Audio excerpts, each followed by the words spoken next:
I'm a single mom living in a quiet suburb outside Chicago with my 14-year-old daughter, Emily. Most nights, I'm too worn out from the insurance office to cook, so we get takeout. It's just easier. After a while, I started to notice one delivery guy showing up more than the others. His name was Rick. At first, he came off like a decent guy, polite, remembering our names, making small talk. He'd ask Emily about school or mention the weather while handing over the bags. I figured he was just friendly and good with customers. Over a couple of months, I realized he'd lingered longer than most delivery drivers. He'd stand there, still holding the receipt, looking over my shoulder into the house before saying goodbye. Sometimes he'd comment on our yard or make a remark about how nice the living room looked from the doorway. He'd ask questions too. What we had planned for the weekend, if Emily had soccer practice when I worked late. At first, I thought maybe I'd just told him those things in passing before, but after a while, it seemed like he knew our schedule without me saying anything. He'd hand me the food but stay on the porch, talking about how he'd seen me leave early that morning or how Emily must have had a game because the driveway was empty. The way he said it wasn't casual. It was like he'd been keeping track. I brushed it off, telling myself he probably just noticed when he was in the neighborhood. Still, when I locked the door after he left, I started checking twice that the deadbolt was turned all the way. One Thursday evening, he delivered dinner while Emily was at practice. As I signed the receipt, he said, "She's usually back by now, isn't she?" It caught me off guard. I didn't answer, just smiled politely and closed the door. I remember standing there in the hallway after, holding the food and wondering why a delivery guy was keeping mental notes on my kid's routine. It escalated about a week later. It was a Saturday afternoon, and I was in the middle of folding laundry when the doorbell rang. We hadn't ordered anything. When I opened the door, there was Rick with a takeout bag. I told him we hadn't placed an order, but he insisted there'd been a mix-up. Our address was on the ticket. He stood there explaining how the restaurant must have messed it up, going on about the confusion for almost 10 minutes, even after I told him I didn't need the food. He seemed in no hurry to leave. I finally stepped back and said I had to get back to something, and he walked off slowly, glancing past me into the house before heading to his car. Another time, it was early evening on a Wednesday. The sun was still out, and Emily was upstairs doing homework. Rick knocked, no delivery bag in hand, and said he was in the neighborhood and wanted to check if we needed anything brought by. I told him no, we were fine, but instead of leaving, he started asking about our plans for the night. When I cut the conversation short, his eyes drifted toward the side windows like he was trying to see inside. I started noticing a pattern. Whenever he had an actual delivery for us, it lined up with the days Emily was home from school before I got back from work. One afternoon, I came home early and saw his car idling down the block. I pulled into the driveway, and he drove off without stopping. That's when I realized he'd been timing his visits. A few days later, I caught him leaning slightly toward the front windows when I opened the door for a real delivery. He straightened up fast, smiled like nothing happened, and handed me the order. I thanked him, shut the door, and locked it immediately, watching through the peephole until he finally walked away. It got worse once I started running into him outside of deliveries. The first time was at the grocery store. I was in the produce section comparing prices when I heard someone say my name. I turned around, and there was Rick, holding a basket like he'd just happened to be shopping too. He acted surprised to see me, but his cart was empty except for a bottle of water. He made small talk about how busy the store was, then asked if I needed help carrying my bags out. I told him no and left quickly, but my stomach knotted the whole way home. A few mornings later, I went to the coffee shop I stop at before work. As I stepped up to the counter, I heard someone get in line behind me. It was him again. He grinned, made a joke about following me, and asked if I was headed to work. I didn't answer, just paid and left without my coffee. That same week, I picked Emily up from soccer practice and spotted his car parked across from the school. He rolled down his window and waved at both of us, smiling like we were friends. Emily asked, "Why is the delivery guy everywhere we go?" I didn't have an answer I wanted her to hear. That night I called the delivery company and explained everything. They gave me a case number, said they'd look into it, and told me I could request different drivers. I did, but Rick still showed up at our door with our food. Every time it happened, I felt my hands shake when I signed the receipt. I finally stopped ordering from that service altogether. It didn't stop him. Over the next 2 weeks, he started showing up near our house. I'd see him walking slowly down the sidewalk, glancing toward the driveway, sometimes stopping to stare at my car. Our neighbor, Mrs. Chen, mentioned one morning that she'd seen him across the street holding his phone up toward our house like he was taking pictures. When I asked what time it happened, she said it was just before Emily came home from school. One evening, I was washing dishes with the kitchen window open. Out of the corner of my eye, I saw movement at the edge of the yard. I looked up and saw him standing there, not moving, just watching me. My hands froze in the water. I walked quickly to the front door and switched on the porch light. He turned and walked away without a word. Emily started asking if she could stay late at school until I got home. She didn't want to be in the house alone anymore. I bought a security camera for the front door and began locking it behind me even when I stepped outside for a minute. I thought about changing our address on every delivery app, just in case. But my work schedule made it impossible to always be there when she got home, and that worried me more than anything. Last Tuesday, just after midnight, my phone rang. It was Mrs. Chen. Her voice was tight when she said she'd just seen someone trying to get into our garage. She was watching from her upstairs window and swore it was Rick. I told her to stay inside and called the police. While I was still on the phone, she whispered that he'd been at the side door for 20 minutes, crouched low, working at the lock with what looked like a screwdriver. I kept my eyes on the window until red and blue lights flashed across the street. The police found him hiding behind Mrs. Chen's hedge. He didn't have any deliveries scheduled. In his car, they found a notebook filled with dates and times. My work hours, Emily's school schedule, days we had soccer practice, even notes about which windows were open when he passed by. The delivery company fired him after they got the police report. I got a restraining order the next morning. We switched to a different delivery service and put cameras around the house, front and back. I still check every lock twice before bed. Emily doesn't want to order food anymore.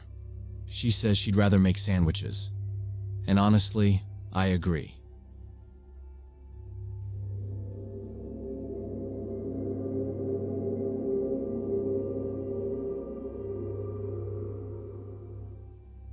I'm a 25-year-old programmer, and for the last 3 years I've been living alone in a one-bedroom apartment in Portland.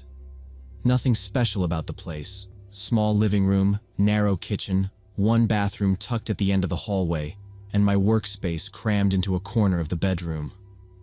Most nights after work, I cook something quick, maybe scroll on my phone for a while, then open my laptop to watch a movie or play games until I feel tired enough to crash. About a month ago, it was a Thursday, I set up for one of my regular horror movie nights. It's a small ritual I've had since moving out on my own. I turn off every light, pull all the curtains shut, and let the glow of the screen be the only thing in the room. That night I picked some low-budget thriller. Nothing special, just background entertainment while I lounged on my bed with the laptop balanced in front of me. Around midnight, I hit pause to stretch. My back had gotten stiff, and I figured I'd grab a glass of water before finishing the last half hour of the film. I closed the laptop and stood up, the room still in total darkness, except for a faint line of streetlights sneaking under the curtains. When I stepped into the hallway, I froze. The overhead light was on. The switch for that light is right next to my front door. I hadn't touched it all day. In fact, I remember passing that very spot earlier in the evening on my way to the bathroom, and it was definitely dark then. At first, I thought maybe I'd been careless earlier, but the more I stood there, the less that made sense. I live alone. No one has a spare key. And then, under that buzzing fluorescent light, I heard it. Soft, uneven footsteps. They were coming from the direction of my living room. Not loud, not fast, just a slow, deliberate shuffling like someone was trying to move without making sound. I stayed perfectly still in the bedroom doorway, my eyes fixed down the hall. The noise of my own heartbeat started to drown out the quiet steps. I strained to hear more. Barely there creaks in the floorboards, a faint click like something small being set down. The sound was close enough that I could tell it wasn't coming from the apartment above or below. My phone was on the kitchen counter, plugged in to charge. That meant to call anyone. Police, a friend, anyone. I'd have to walk straight past the living room. The thought of doing that made my legs feel rooted to the floor. I told myself to stay quiet. The less whoever was out there knew about me being awake, the better. I leaned just enough to keep my ear toward the hallway and tried to pick apart the sounds. I could make out drawers opening and closing in the kitchen area. The metallic scrape of something being unplugged. Then silence, long enough that I started wondering if they'd left. But every couple of minutes the steps would return, slower this time, like they were pausing to listen. I held my breath each time the noise stopped, expecting to hear the creak of the floor just outside my bedroom door. It never came. I sank down to the floor with my back against the door, my knees pulled up, one hand gripping the bottom edge of the frame. My apartment is small enough that if someone wanted to find me, it wouldn't take long. Every sound seemed magnified. The hum of the fridge down the hall, the faint tick of the wall clock in the living room. I stayed like that the entire night. I didn't dare move or make a sound. The footsteps came and went, the drawers and faint clinks returning now and then, but they never came down the hallway. By the time I saw the first light of morning creeping under the curtains, my legs were stiff, my throat dry, and I was still pressed against the door, waiting for the sound of someone trying the handle that, thankfully, never came. Around 6 in the morning, everything went quiet. The fridge kept humming, pipes clicked once, and then it was just my breathing. I watched the strip of gray under the curtains get wider. I waited another hour before I finally turned the knob and eased the door open. The hallway light was still on, buzzing. My skin felt cold from the draft. I stepped out slow, heel to toe, listening. The front door was closed, but the deadbolt was straight up and down. I knew I hadn't left it like that. Up close, the lock told the story. Thin, fresh scratches circling the keyhole, bright against the brass. Someone had picked it. I cracked the door. The stairwell was empty, the exit sign 2 floors down flickering like a dying fish. I shut it, set the chain, and turned back. The TV still sat in the corner, black glass reflecting the ceiling light. The stand had a clean rectangle where my console should have been. The HDMI cable hung loose and tapped the wood. On the coffee table, a faint dust-free square showed where my work laptop had been. I felt that one in my stomach because it meant HR emails, asset forms, and explaining why a company machine was in a burglar's backpack. In the kitchen, the air was colder. The window over the sink was open 6 inches. The screen leaned against the wall, placed carefully. On the sill, a curl of paint and grit marked where someone had lifted it out. There was a flat shoe print on the vinyl by the baseboard, blocky tread, small pebble pressed into one corner. The faucet dripped into an empty basin, steady, controlled. It made the whole room feel staged. I walked the apartment, whispering a list because it kept my head clear. Console, controllers, VR headset, Work laptop, old tablet, backup drives. They left the TV, my desktop tower, the monitors, a stack of cases worth nothing. The bedroom closet door was open. Every hanger still faced the same way. That detail turned my mouth dry. I called the police with my back against the kitchen wall, the open window in front of me. While the phone rang, I slid the screen back and latched the window. My fingers shook enough that the latch clicked twice before it caught. I gave my address and said I'd been home during a burglary. The dispatcher told me to wait outside if I felt unsafe. I chose the hallway by the stairs. I could watch my door and still hear my apartment. It felt like the least bad choice. 2 officers showed up 20 minutes later. One took notes while the other walked the door, the window, the living room, the bedroom. I answered their questions in short sentences. When I told them about the hallway light and the slow footsteps and how I stayed behind my door, the older one looked at the bedroom and nodded like he could picture the floor under my back. They said the same thing I'd already guessed. The burglars heard the movie and knew someone was home. Turning on the hall light pinned me in place or tested if I'd react. Once they were sure I wasn't coming out, they took their time. They knew what they wanted, the younger one said, tapping the unthrown deadbolt and the tidy screen. Not random. I signed the report. The older officer asked if I'd seen anyone watching the building. I hadn't. He told me to call my bank and my job and check any tracking. Only my phone had it. Before they left, they knocked on my downstairs neighbor's door. She came out in a robe and said she'd heard movement around 5. Soft thumps and a man's whisper telling someone to hurry. She'd seen 2 men climb down from my kitchen window to the narrow service landing, then drop to the alley. They jogged east without looking back. Hearing it in a calm voice made it worse. They had a plan, and my place was just one stop. The officers told me again that staying put was smart. People who move clean through apartments at night don't worry about arguments in hallways. They dusted the window frame and the coffee table. Powder smudges, a few partials, nothing usable. They gave me a case number and said there had been a run of similar jobs, but not many arrests. When they left, the apartment felt half empty and too bright. I spent the rest of the morning on calls. Work wanted serial numbers and a timeline. IT disabled my accounts and marked the device stolen. HR pushed a template statement to fill out. The bank showed no charges, but I canceled 2 cards and moved some money anyway. I made a replacement list and emailed copies to myself and to the detective's address on the card. By afternoon, I was reading reviews and watching install videos. I ordered a security kit with a monitored panel, door sensors, a glass break, a siren. I bought bars for the kitchen and bathroom windows and adhesive film for the glass. The next day, I put the bars up with a ratcheting driver until the screws bit into the studs. I moved my bed so I could see the door from my pillow.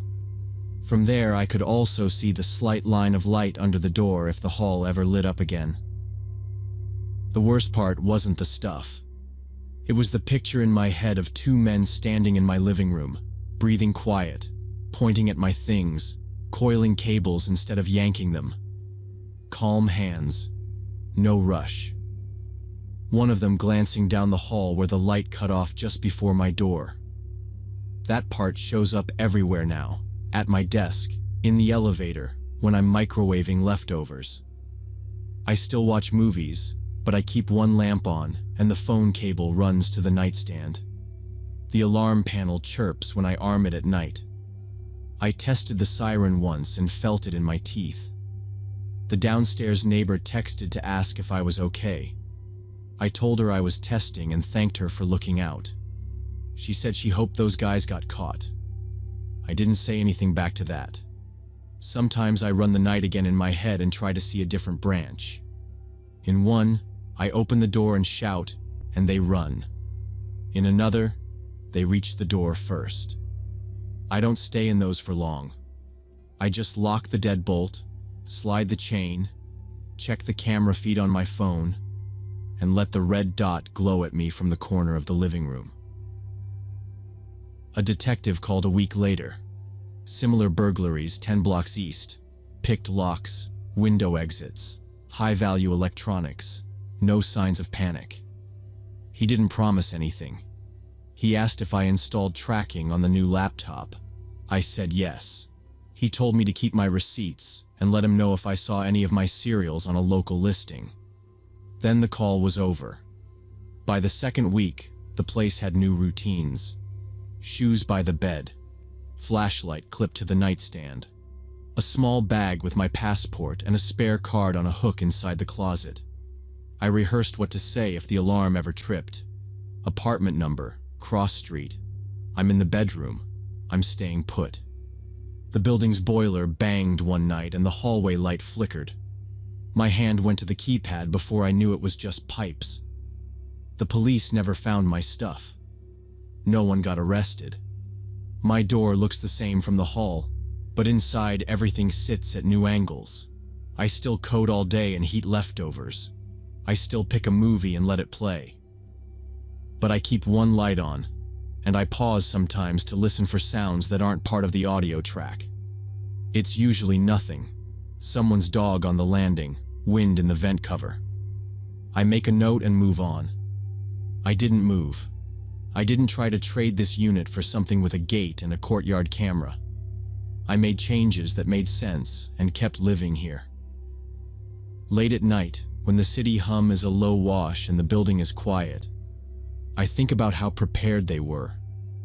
A method, a route, a checklist, a way to keep their hands steady while mine shook through a door.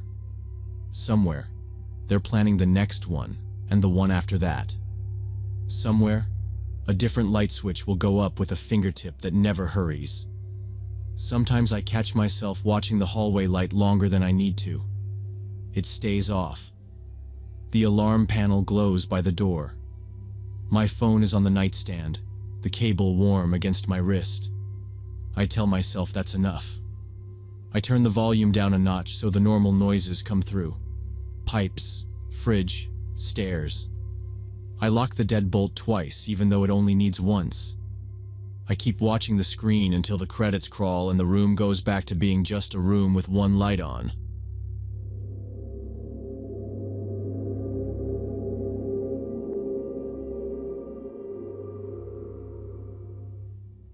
I was 25, working weekends as a delivery driver to save for a house down payment.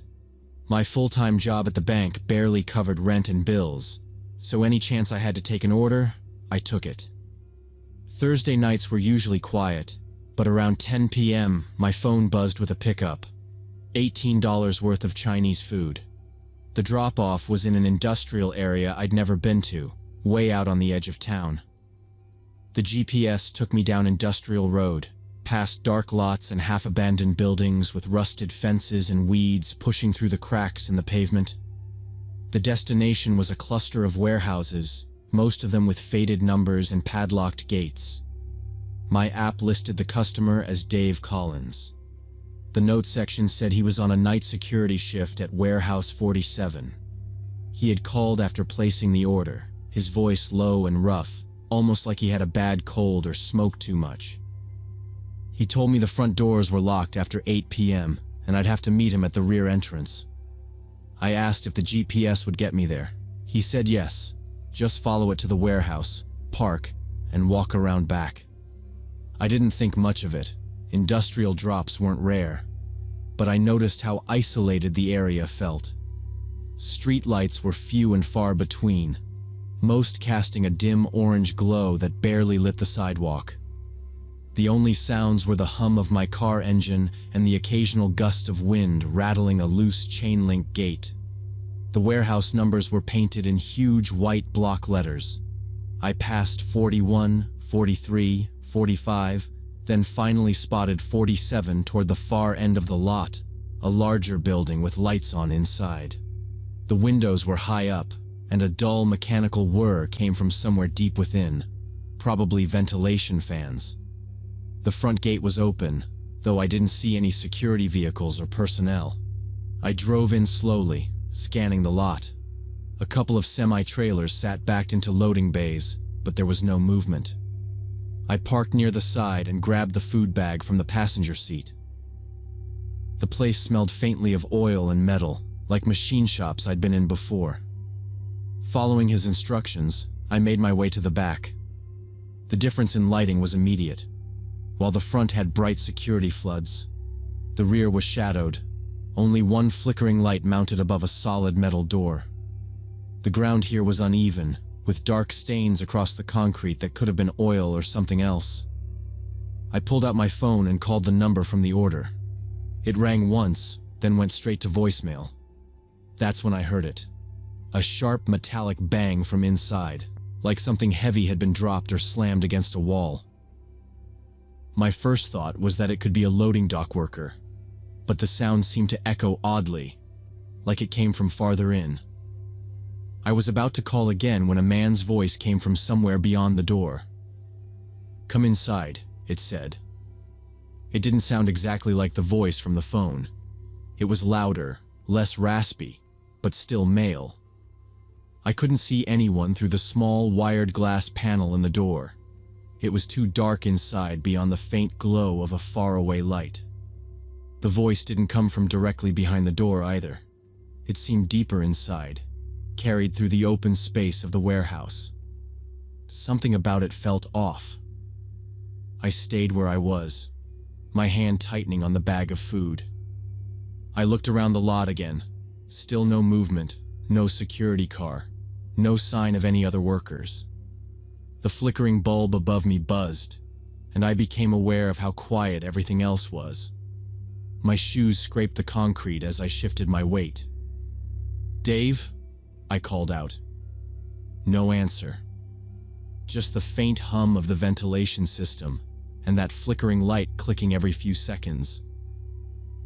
Then, from somewhere in the dark beyond the door, the voice came again, a little lower this time. "Come in. Back here." I didn't move.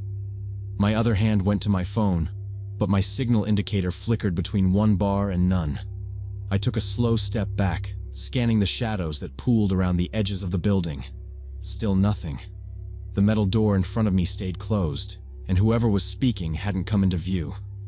I stood there for a few seconds more, the food bag cooling in my grip, my mind running through whether to knock, wait, or just leave. My instincts kicked in hard, and I turned away from the door without another word. The urge to put distance between me and that flickering light was overwhelming. I walked quickly back around the side of the building toward where I'd parked, scanning the shadows every few steps.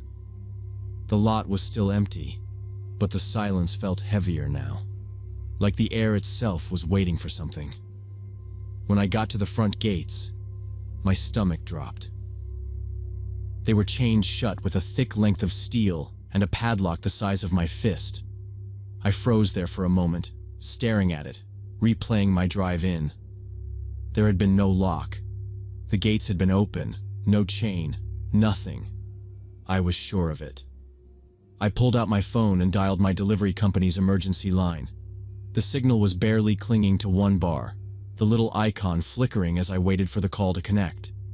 It dropped after 2 rings. I tried 911 next, and it started ringing, but the sound was distorted and choppy. While I held the phone to my ear, I looked back toward the warehouse. 2 figures had just emerged from the rear of Building 47. They weren't running or shouting, just walking, steady and deliberate, straight toward me. The distance made them look small at first, but I could tell by the way they moved that they weren't wandering aimlessly. They knew where I was, and they weren't in any hurry.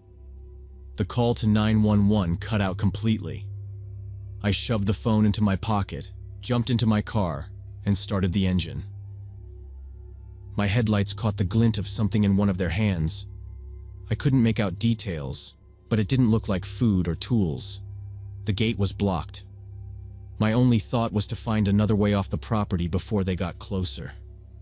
The 2 men were maybe halfway across the lot now, their shapes clearer in the weak light. Both had dark jackets, the hoods up, and each was holding something low by their side. I didn't want to guess what. I remembered passing a stretch of chain link fence earlier when I drove in.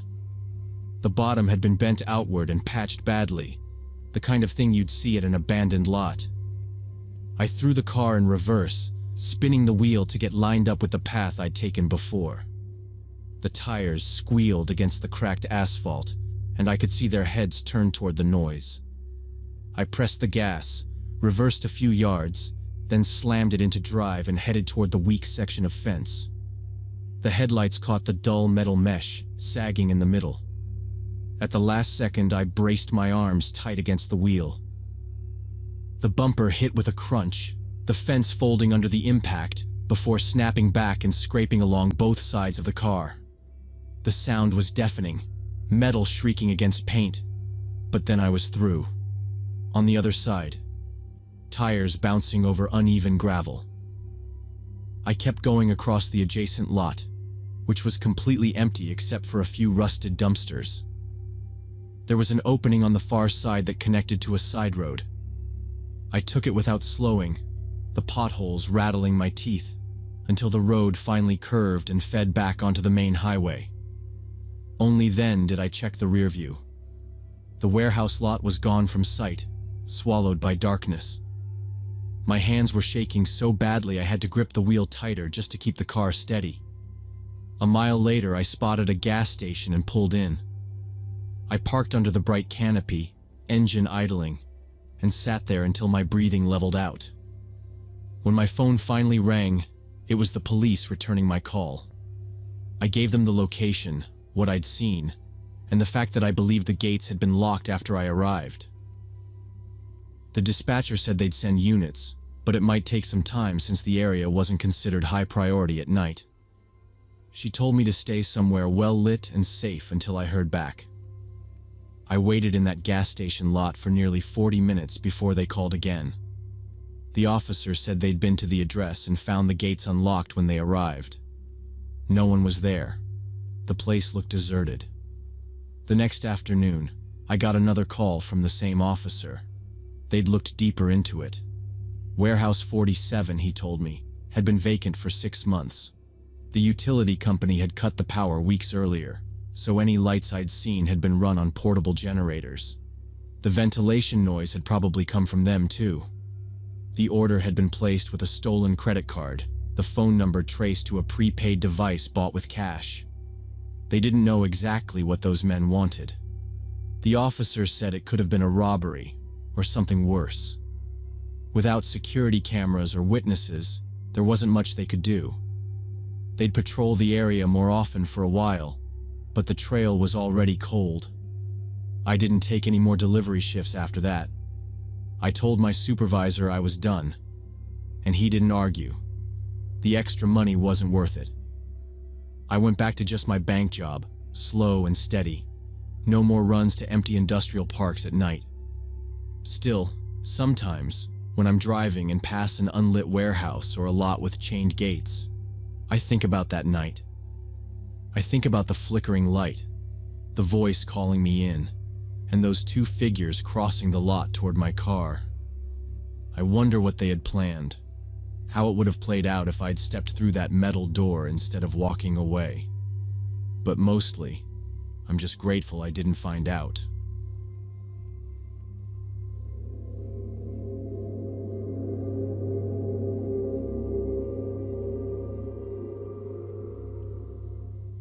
I'm a software engineer from Portland, and for 20 years I've been going to the same remote fishing spot in the Cascade Mountains.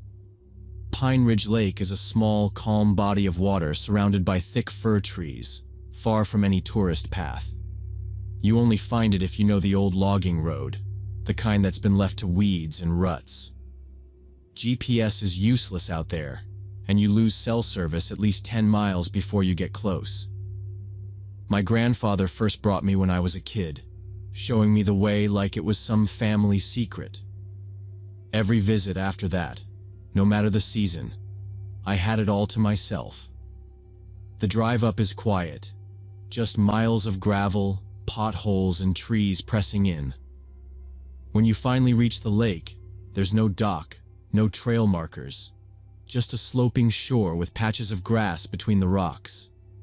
I'd bring a tent, a folding chair, and a couple of rods.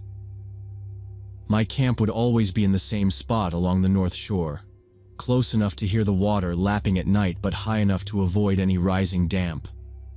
I'd spend hours casting into the still water, then reading on the bank when the sun was high. That was the appeal. Total isolation. No engine noise, no voices, not even the hum of power lines. I'd never seen another person there. I could sit on the water's edge and feel like the last person alive. Last August, I packed for 4 nights and made the trip without thinking twice. By late afternoon, I'd pitched my tent, built a small fire pit from the same stones I'd used for years, and settled into the rhythm of the place. The first 2 days passed the way they always did, slow and uneventful. Fishing, eating, walking the edge of the lake to stretch my legs. Not a single sign of anyone else. On the 3rd morning, the weather was clear. I decided to take a slow walk around the entire perimeter, something I only did when the ground was dry enough to keep from slipping on the moss. The south side was rougher terrain, but I liked checking the shallows for signs of wildlife, tracks, feathers, the occasional shed snakeskin. It was near the eastern bend that I saw them, fresh footprints in the soft, damp earth just a few feet from the waterline. They weren't mine. I crouched down, looking at the detail in the tread. Running shoes. The size was small, maybe a woman's size 7, and the edges of the impressions were still sharp. They couldn't have been there more than a few hours. The tracks came up from the lake, cutting across a patch of mud, then turned sharply toward the tree line. I followed them to where they disappeared into thick undergrowth, ferns waist-high, brambles mixed in. Whoever made them hadn't blundered through.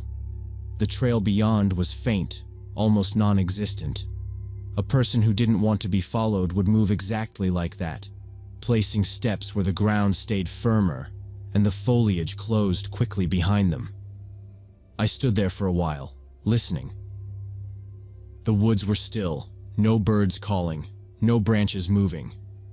I pushed a few feet in, trying to pick up the trail again, but it was gone almost immediately.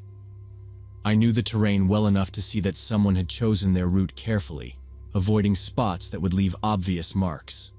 That was the first time in 20 years I'd found a trace of another person at Pine Ridge Lake. And it wasn't just the fact that they'd been there.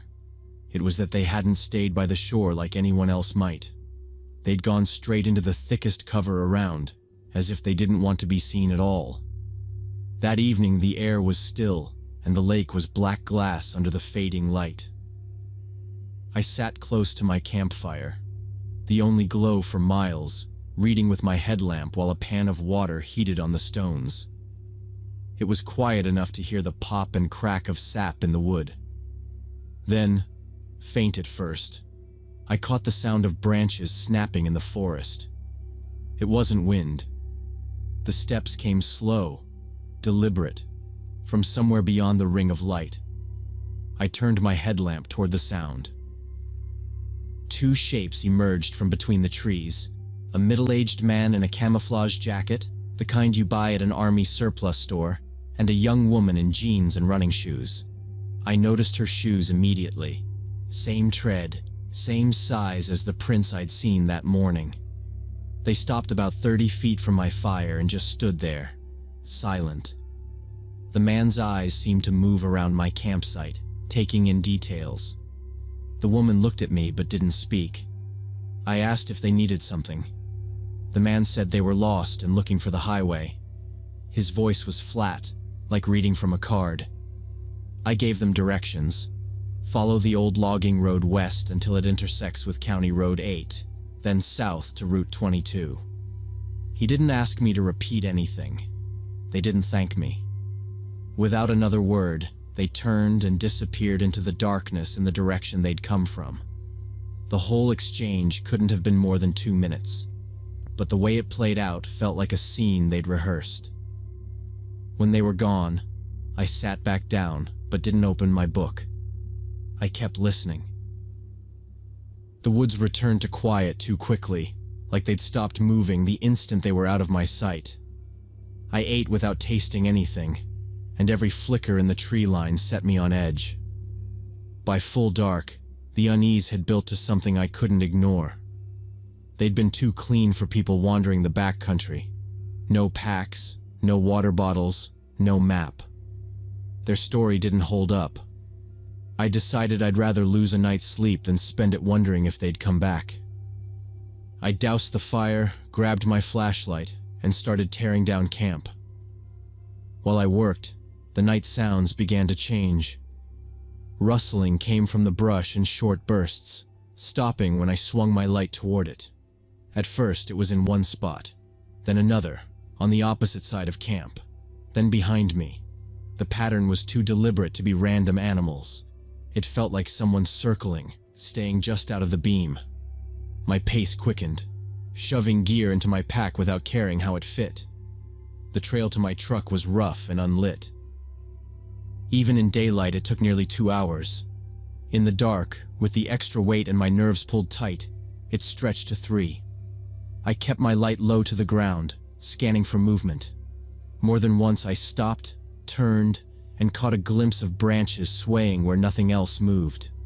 No footsteps, but the silence behind me felt occupied. I kept moving. My shoulders ached from checking over them so often. When I finally saw the faint glint of metal from my truck's roof rack through the trees, relief came hard and fast. I loaded my gear into the back and slid into the driver's seat. The forest at my back was still, but it felt wrong, like something was holding its breath. I didn't waste time. The engine noise seemed too loud in that empty place, and I drove until I reached the first spot of cell service before I stopped. I never went back to Pine Ridge Lake. Whatever was out there that night wasn't about being lost or finding a highway. They'd been tracking me. The woman's footprints from that morning weren't casual wanderings. She'd been close enough to the lake to know where I was camped, probably watching while I thought I was alone. It made me wonder if this had been the first time or if they'd been there on earlier trips, keeping just far enough away not to be seen. In the weeks after, I found a new spot, still quiet, still surrounded by trees, but close enough to maintain trails that there's always a chance someone will pass by. The kind of people who carry day packs and wear bright jackets, who actually look like they belong in the woods. The solitude isn't as complete, and the fishing isn't as good, but I'll take that trade. Sometimes I think about that night, about how the glow of my fire must have been visible through the trees from a long way off. I picture the two of them standing there, deciding when to step into the light. I remind myself that safety isn't always about being as far from other people as possible. Sometimes it's about knowing that if something goes wrong, you're not the only human for miles.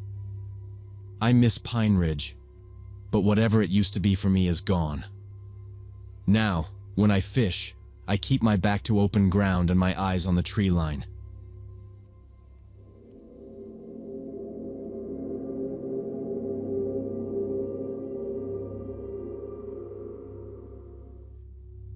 When I was working as a nurse at Memphis General, I had this routine of going for a run after every shift. The apartment I rented was on the 3rd floor of this old building, and the front door lock was completely messed up. Every single day, I had to fight with that thing for like 10 minutes just to get in or out. My landlord kept promising to fix it, but you know how that goes. That March evening started like any other. I wrestled with the lock, finally got it closed, and headed out for my usual route through the residential streets. The sun was just starting to set, and there weren't many people around. I cut through the same blocks I always did, past small brick houses with tidy front yards, street lights that would flicker on any minute.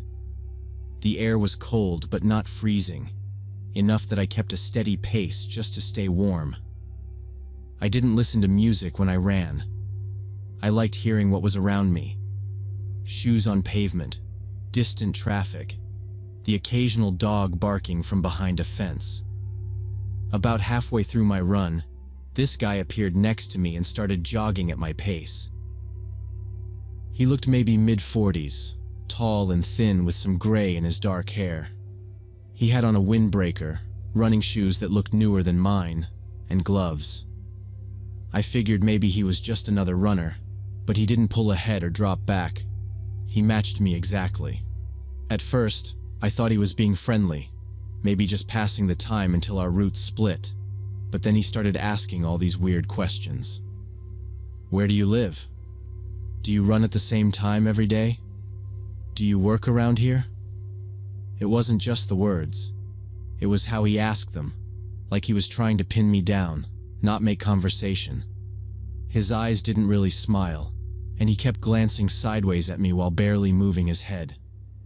The way his voice stayed low made me instantly aware of how empty the street was. I gave short answers at first, then stopped replying altogether, hoping he'd take the hint. Instead, he stayed right there, a half step behind me. The sound of his shoes hitting the pavement in time with mine made my skin crawl. I could feel him watching my movements, even when I didn't look. My route normally looped through the neighborhood before heading back toward the apartment, but I didn't want to be anywhere near this guy any longer than I had to. I spotted an upcoming intersection where I could turn off and head straight back home. My pace picked up just slightly, enough to make the turn without looking like I was running from him. As I moved toward the corner, I could hear his footfalls quicken to match. But the guy didn't take the hint. He followed me when I changed direction. That's when it hit me that this wasn't some random coincidence or overly friendly jogger. This was deliberate. His footsteps stayed right behind mine, and I could hear his breathing start to get heavier. Every time I sped up, I heard the shuffle of his shoes match my pace. The air felt colder, and it wasn't from the weather. My chest tightened, my arms pumped harder, and my head went into full survival mode.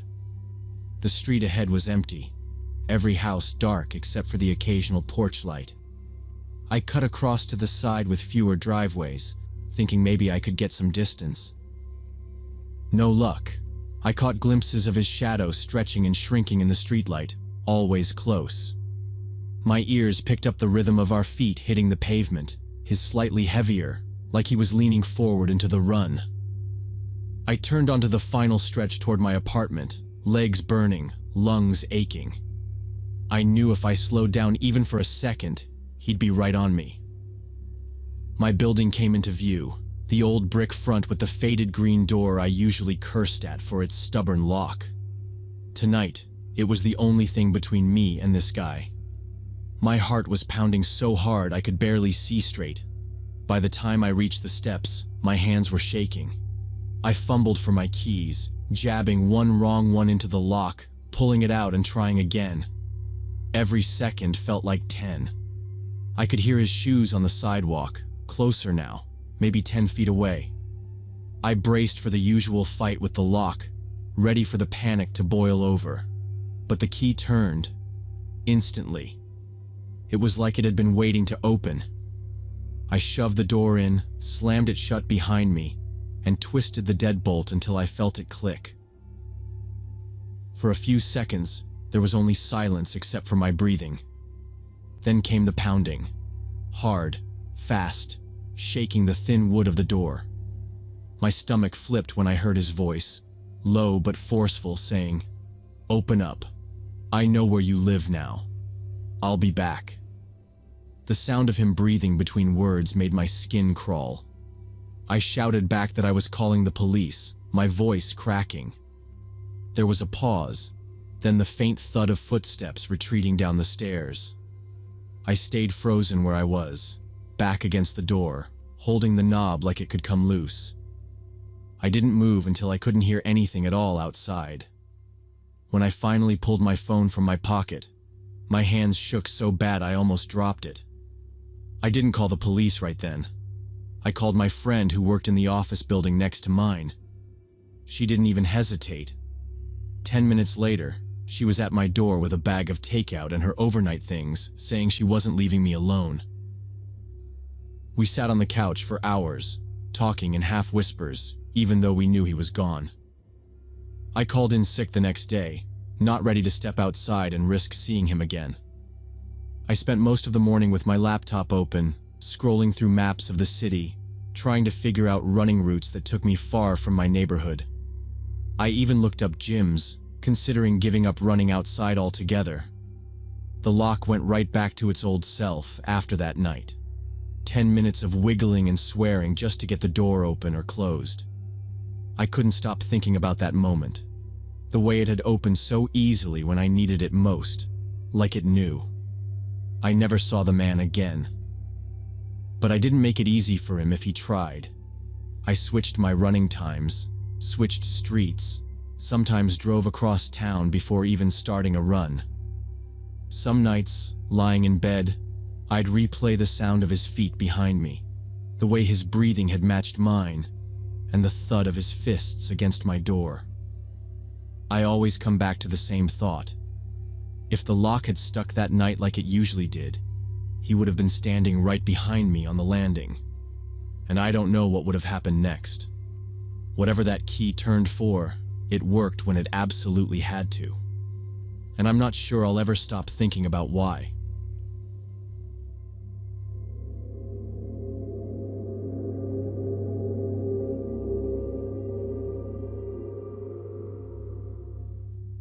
When I was 22, I was running this little all-night car wash just outside Riverdale. It wasn't a big operation. 3 wash bays, a coin vac station, and a small office with a desk, a couple of plastic chairs, and an old space heater. The kind of place where, after midnight, you'd maybe see 2 customers in an entire shift. Most of the time I was alone, just keeping the machines going and making sure nobody tried to jam tokens into the wrong slot or mess with the change dispenser. The hum of the wash pumps and the occasional splash from someone's rinse cycle were about the only sounds, and during the slower stretches, I'd sit in the office with a thermos of coffee, flipping through a textbook or scrolling my phone. It was boring work, but it was easy money, and I could use the quiet time to study. The lot was small enough that from the office window I could see the entrance, the wash bays, and even the road out front. That meant I knew exactly who was pulling in and out at any given time. And over weeks of working nights, I got familiar with the usual traffic. Locals washing their trucks after a late shift, rideshare drivers knocking bugs off their bumpers, and once in a while some teenagers looking to kill time. By early March, I'd started to notice something that didn't fit the pattern. Across the street, on the cracked asphalt of an old abandoned lot where a gas station used to be, there was this dark pickup truck that would park late at night. The first time I saw it, I figured the driver was just waiting on someone, or maybe stopping to make a phone call. It sat there for about 40 minutes before pulling away, never coming over to use the wash. A week later, I saw the same truck again. Same spot, same time of night. It was far enough that I couldn't make out much inside, just shapes in the cab, and the headlights stayed off the whole time. I thought maybe it was a couple of people just talking or eating takeout. The third time, it was different. I'd gone out to check one of the vac machines and happened to glance up at the lot across the street. There it was again, angled toward my side of the road. No dome light, no movement I could see, just sitting in the dark. By then it didn't feel like a coincidence anymore. It wasn't a busy street, and the abandoned lot had no reason for anyone to be there unless they were passing through. The fact that they kept showing up after midnight and staying for long stretches made my stomach knot a little. I stood there a few seconds, watching, until I caught the faint flicker of what might have been someone moving inside. That was enough for me to go back into the office, grab a pen, and write the plate number on a scrap of receipt paper. The truck didn't leave right away. I'd check every so often from the office window, and each time, it was still there, motionless, facing toward the wash bays like they were watching for something. About an hour later, the engine started and it pulled away slow. No sudden turn, no stop at the intersection, just gone into the night. For the next 2 weeks, it happened almost like clockwork. I'd glance up from the office window sometime after midnight and see the same dark pickup sitting in that same spot across the street. Never any headlights, never pulling in to use the wash, just sitting there for an hour or more before leaving. At first, I tried to brush it off, but after the 4th or 5th time, it was hard to think it was anything but deliberate. I started making a note of the nights, the times, and even the weather. Didn't matter if it was clear, raining, or snowing lightly, the truck still showed up. I decided to take some precautions. I picked up 2 extra security cameras from the hardware store and mounted one facing the road and the other toward the side of the lot. I angled them so they'd catch anything moving near the office or in the parking area. I also started keeping pepper spray in my pocket anytime I stepped outside. It made me feel slightly better, but the unease never went away. I thought about calling the police just to report the suspicious vehicle, but part of me wondered if they'd even take it seriously. I told myself I'd call them the next time I saw it. That decision came too late. It was a Wednesday night, about 2:30 in the morning, and I was locking up early because we hadn't had a customer in over an hour. I shut off the bay lights, pocketed the cash from the change machine, and headed out toward my car. As soon as I stepped out from behind the office, my stomach sank. The dark pickup was idling in the lot, not across the street this time, right in my lot, angled so it completely blocked my car from pulling out. Before I could react, both doors swung open and 2 guys in dark hoodies stepped out. They didn't run at me, but they were moving fast enough that I didn't think twice. I spun around and bolted back into the office, slamming the door and throwing the deadbolt. My hands were shaking as I hit the alarm system button. The siren started blaring instantly, this high-pitched, ear-splitting wail that echoed off the empty wash bays. I could hear the thud of boots on the pavement, and then a heavy kick against the door that made the frame shudder. Another kick, harder. The blinds rattled as one of them pounded on the glass. Then, over the noise of the alarm, I caught a short burst of frantic voices, and suddenly the pounding stopped. Through the small side window, I caught a blur of movement as they ran back to the truck. The engine revved, and in seconds the pickup tore out of the lot and disappeared down the street. I stayed behind the locked door until the siren cut off, then called 911. The police showed up about 10 minutes later, lights flashing across the wet pavement.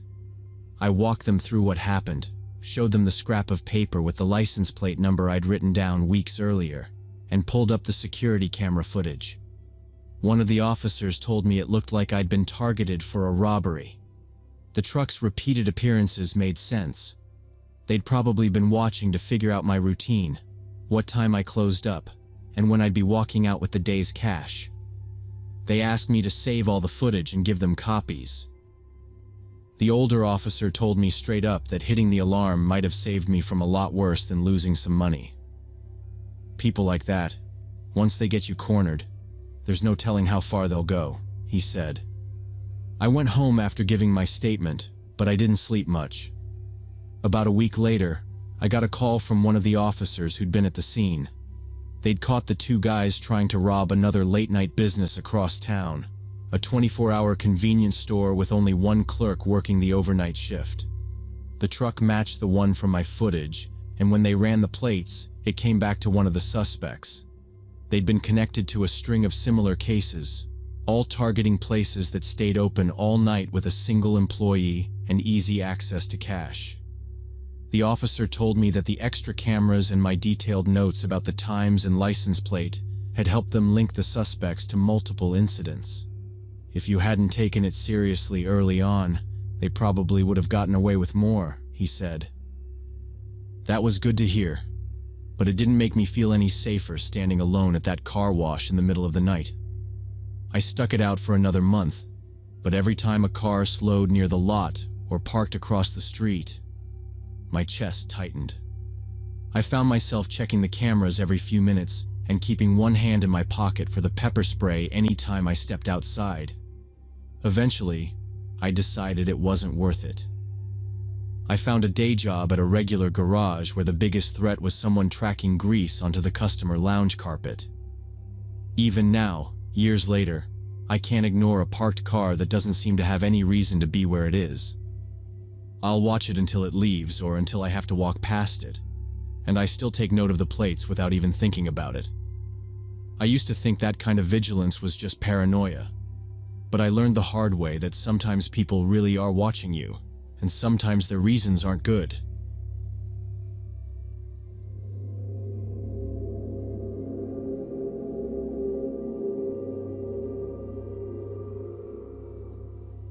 It was coming down hard that night, enough rain to turn most drivers in the city back toward home. I was running my usual night shift in Phoenix, taking jobs off the app, not thinking much about it when a request popped up. Pickup from someone named Danny Hughes. The location was way out in the industrial district, a stretch of warehouses, chain link fences, and the kind of half-lit lots that always looked abandoned at night.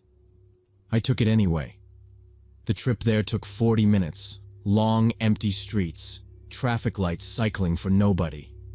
By the time I got close, I hadn't seen another car in 10 minutes. The destination on the ride request was even further out, somewhere on the edge of town near warehouses I'd never worked around before. I kept glancing at the rain streaking the windshield, the wipers thudding in a steady rhythm, and wondering why anyone would need a ride from there at this time of night. The pin dropped me near a railroad crossing.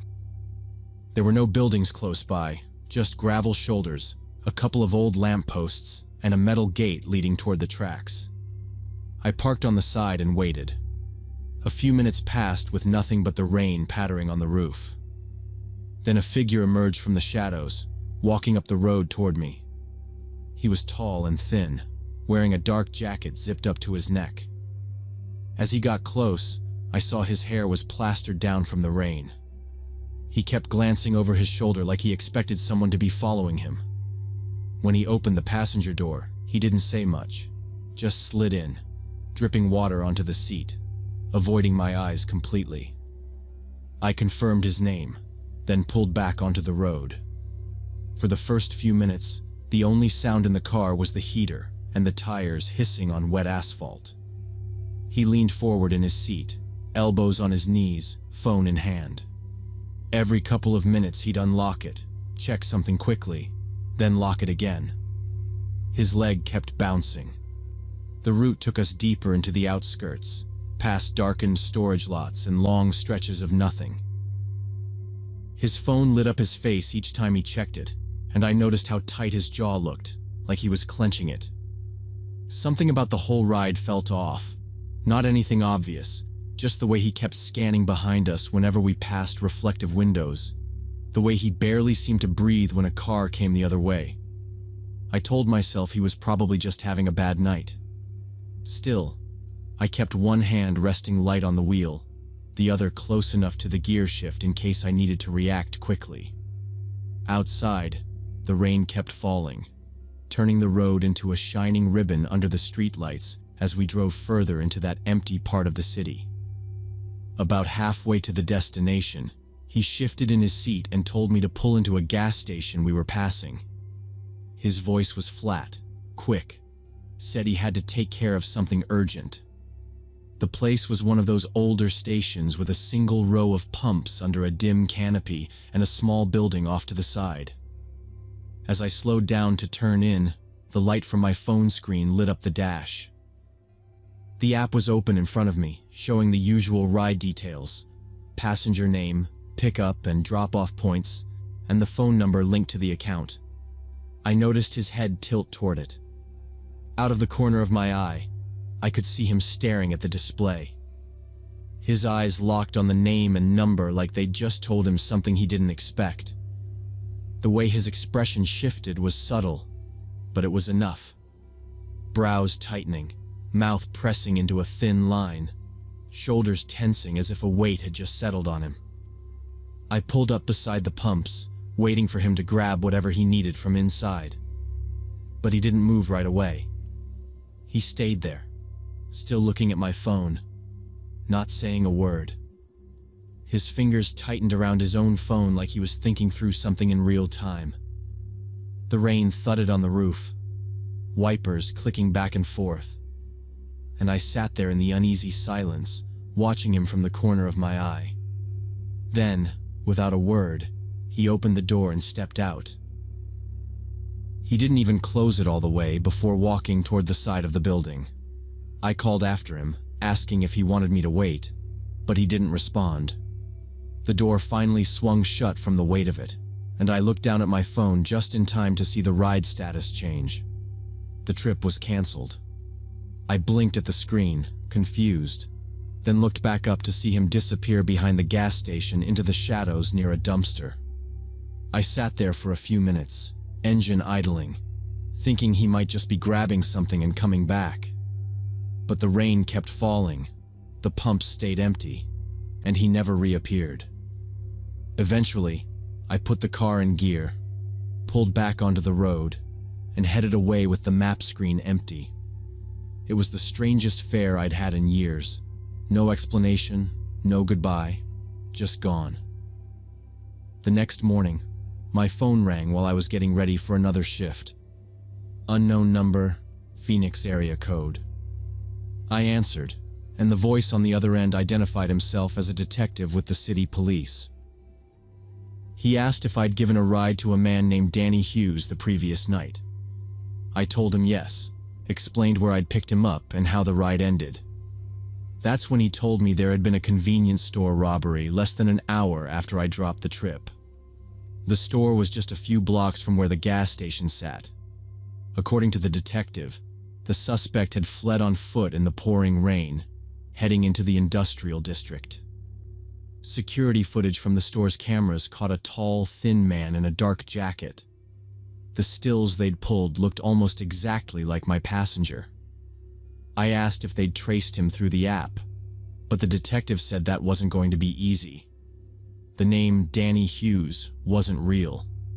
The phone number linked to the account was attached to a prepaid SIM bought with cash at a kiosk. No ID, no traceable billing address. Whoever he was, he'd set the account up to leave nothing behind.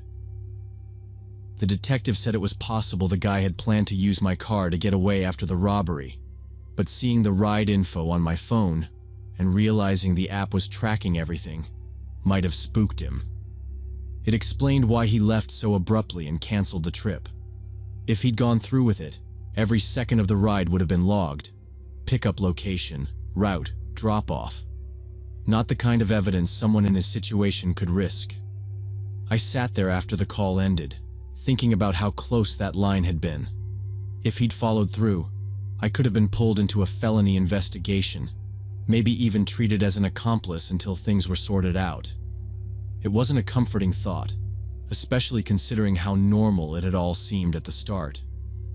Now, when I get that gut feeling, when a passenger's behavior throws up those quiet, nagging alarms, I don't ignore it. I don't care how slow the night's been or how tempting the fare looks. The meter isn't worth wondering later how close I came to being dragged into someone else's crime.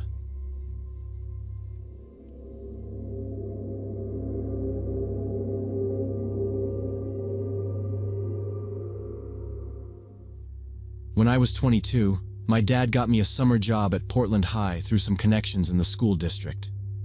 I was working as an admin assistant, mostly filing and updating student database records, while the building was getting ready for the new school year.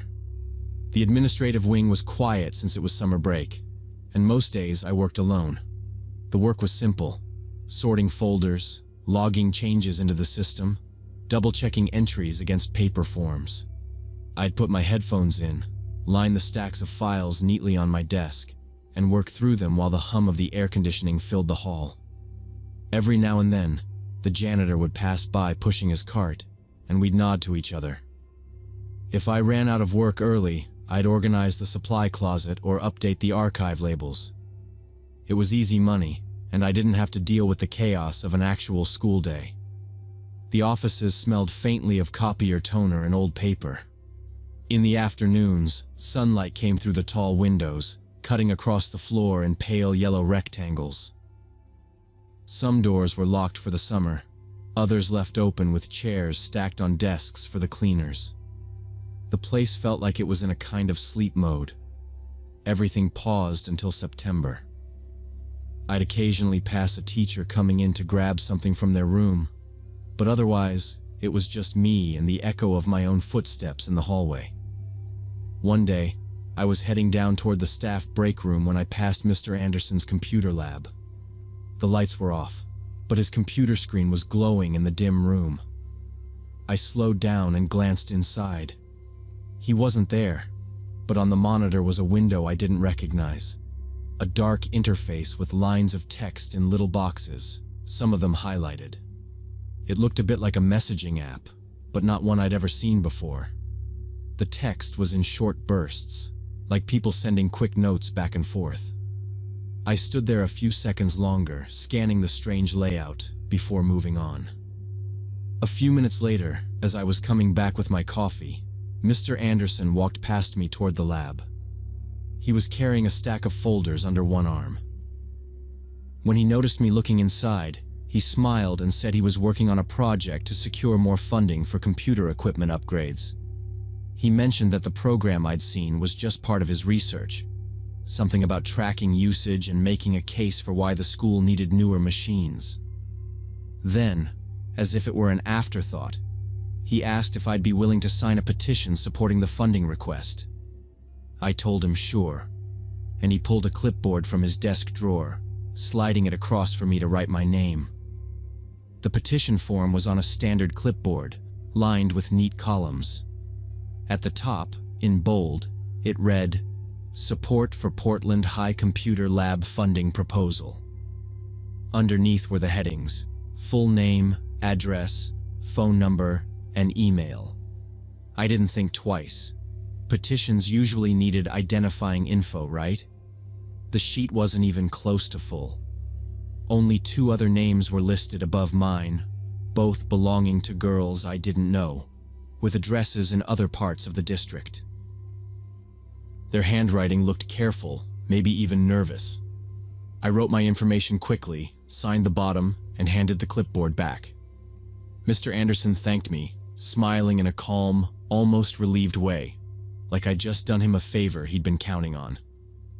I went back to my desk and finished the stack of student files waiting for me. The rest of the afternoon passed without much else happening. Over the next few weeks, I'd see him in the hallway occasionally.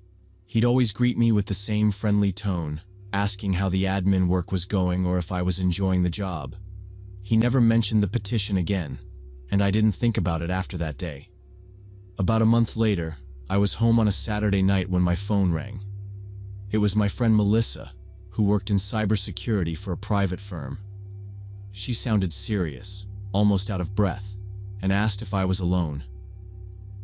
She said she'd been doing research for a project, digging around on dark web forums to monitor illegal data sales, and stumbled on a post that stopped her cold. It was a listing selling verified personal details of young women from our area. She scrolled through the sample list provided by the seller and recognized my name. It had my full address, phone number, and email. At first, I thought it had to be some kind of coincidence or maybe old public record info. But Melissa said the formatting matched what she'd seen in the listing, columns exactly like a petition sheet. She told me she'd already saved screenshots and metadata, and that we needed to go to the police immediately. My stomach sank. I remembered the clipboard in Mr. Anderson's hands, the 2 other girls' names written above mine. We went to the police station the next morning. Melissa handed over her findings, explaining how she'd accessed the site and where the listing was hosted. The detective we spoke to didn't brush it off. He asked me if there was any situation recently where I'd given all that personal info to someone in person. The only thing I could think of was that petition. I told him exactly when it happened, whose classroom it was, and who had asked me to sign. They took down every detail. A week later, I got a call from the same detective. They had arrested Mr. Anderson. When they searched his work computer and home devices, they found a large database containing the personal information of dozens of current and former female students from multiple schools in the district. The police said the petition had been one of several cover stories he used to gather details. Other times he'd called it student survey research or alumni contact updates. He'd been compiling these lists for months, maybe longer, and many of the names in the database matched the listings Melissa had seen online. It got worse. During the search of his house, they found surveillance equipment, small wireless cameras, GPS trackers, even notebooks filled with detailed observations about certain students' routines. There were printouts of maps with homes circled, annotated with things like home alone after 3 or walks dog at 8 p.m. The investigators told me outright that it looked like he had been planning something far more dangerous than just selling personal information. I wasn't the only one who'd been approached. The other 2 names I'd seen on the petition sheet belonged to girls who had been given different stories. One thought she was signing up to volunteer for a school event. The other was told she was helping with a technology grant application. Both remembered him insisting they write their full address and phone number. None of us had questioned it. The district sent out a formal letter to parents and staff about his arrest, saying he'd been terminated and that the police were handling the matter. They didn't give many details publicly, but word spread fast. People who'd known him for years, students, parents, even teachers, were shocked. He'd always been seen as this approachable, dedicated teacher who stayed late to help kids with projects. In the weeks after, I kept replaying that day in my head. I remembered how casual it felt, how I didn't hesitate even for a second before writing down everything he asked for. I felt stupid for not wondering why a funding petition needed my home address. But the truth is, I never saw him as anything other than trustworthy. That's probably what he counted on. Now, I don't give out personal information without thinking hard about who's asking and why they really need it.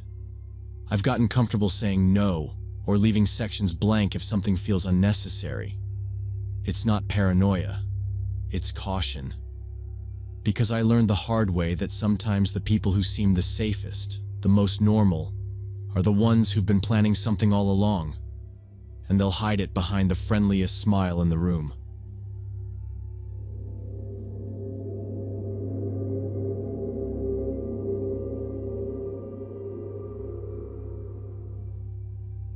When I was 19, I worked evenings delivering food to help pay for college.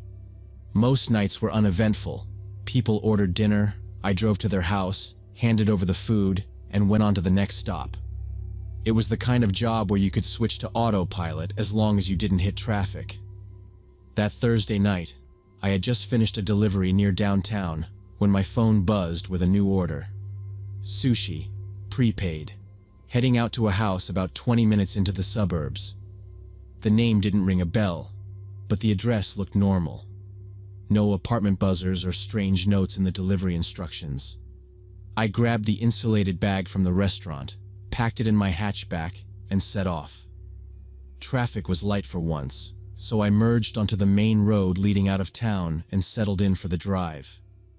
A couple of minutes in, I noticed a dark SUV pull out from a side street behind me.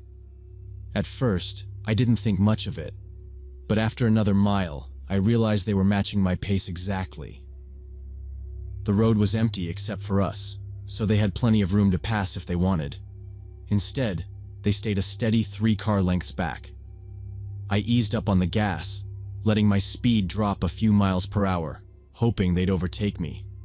They didn't. I changed lanes once, then twice, each time giving them the chance to go around. They didn't. They moved when I moved. Every time I checked the mirror, their headlights were lined up dead center behind me. My route had a couple of long, empty stretches between traffic lights, so I tested it, sped up just enough to see if they'd fall behind. They didn't. Every adjustment I made, they mirrored. No turn signals, no obvious signs they were in a hurry, just quiet persistence. I could feel myself gripping the wheel tighter, debating whether to take a different turn than planned. But I didn't want to mess up the delivery address and end up explaining to my manager why I was late. By the time I exited the main road into the residential streets, they were still there. Every corner I took, I checked my mirror. Same SUV, same distance. When I finally turned into the neighborhood where the address was, I glanced back and saw them roll straight past the intersection. No brake lights, no hesitation. They just kept going. My shoulders eased a little as I pulled into the street. The house was a small single-story ranch with a narrow driveway and one dim porch light. I parked close enough that I wouldn't block the street, grabbed the sushi bag from the passenger seat, and walked up the path. The windows were all dark except for a soft yellow glow spilling from the living room. I rang the bell and waited. After a few seconds, the door opened to reveal an elderly woman in a pale bathrobe. She had a wary, confused look on her face, holding the door halfway open like she wasn't sure who I was. I told her I had her sushi order and held up the bag. She frowned and shook her head. "I didn't order anything," she said, voice sharp and certain. I double-checked the address on the receipt. It matched exactly. I mentioned the order had been prepaid and asked if maybe someone else in the house had ordered it. She didn't budge. "There's no one else here. You've got the wrong place," she said, already stepping back. I apologized, said there must have been some mix-up, and wished her a good night. She closed the door without another word. Turning back toward my car, the quiet of the street felt heavier than it had a few minutes ago.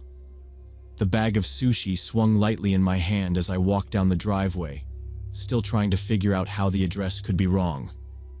I reached the car and unlocked it, the sound echoing faintly in the still air. When I reached my hatchback, my stomach dropped. The same dark SUV was now parked sideways across the driveway, its front end angled toward me, cutting off any way to the street. All three men inside had gotten out, dressed in dark clothing that made their faces hard to read in the low light. They moved with a slow, deliberate confidence, spreading out as they approached. One of them kept his right hand inside his jacket, the way people do in movies when they're holding a weapon. My body reacted before I could think. I yanked the driver's door open and threw myself inside. I jammed the keys into the ignition and reversed hard, trying to angle the car around the SUV. The driveway was too tight, boxed in by the narrow strip of grass and the low hedges.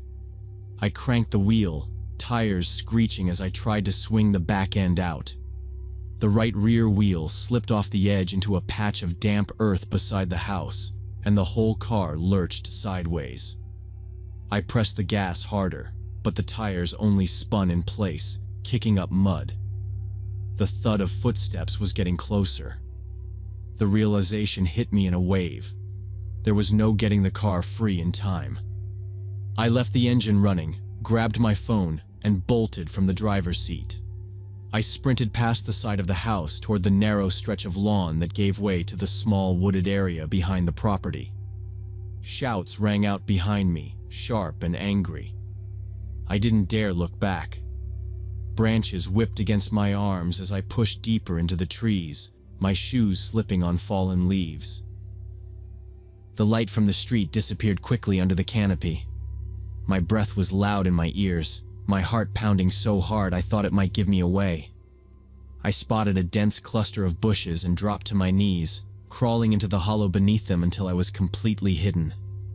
The smell of damp earth filled my nose as I fumbled with my phone, my fingers shaking. I dialed 911 and pressed the phone to my ear. My voice was barely above a whisper as I told the dispatcher I was being followed, that there were 3 men, that I was somewhere behind an address in the suburbs. She kept her tone calm, asking me to stay on the line and describe what I could hear. The crunch of footsteps moved closer, and voices cut through the darkness. They were talking to each other, splitting up, one moving toward the left, another circling wide. My chest tightened. I pressed myself flatter against the ground, trying to control the sound of my breathing. A twig snapped somewhere behind me, and I froze completely still. For several minutes, the sound of their search stayed close, shifting in different directions as they checked the undergrowth. One of them called out, low and sharp, to the others, Then slowly, the voices started to fade. I heard the faint slam of a car door, then another. The deep growl of the SUV's engine started up, but I didn't move. I stayed there, buried under branches, for what felt like forever. The dispatcher told me police units were arriving in the area, asked me to describe anything I could see. I told her I could see faint light moving between the trees, flashlights. She told me to call out when I was sure it was the police. When the beams finally swept across my hiding place, I pushed through the bushes and called out my name. 2 officers came toward me, their uniforms catching the light. One took my arm and steadied me as I stood up, my legs stiff from crouching so long. They led me back through the trees toward the street, but when we broke through to the clearing where I'd left my car, the driveway was empty. My hatchback was gone. The SUV was gone. The only thing left was the churned-up patch of mud where my tire had been stuck. The officers asked me to describe the men, the SUV, the events leading up to it. As we stood under the cold glare of their flashlights, they explained there had been a string of incidents just like this in recent weeks. Delivery drivers were being lured with fake orders, always prepaid with stolen credit cards, always sent to addresses where older residents lived alone and would deny ordering anything.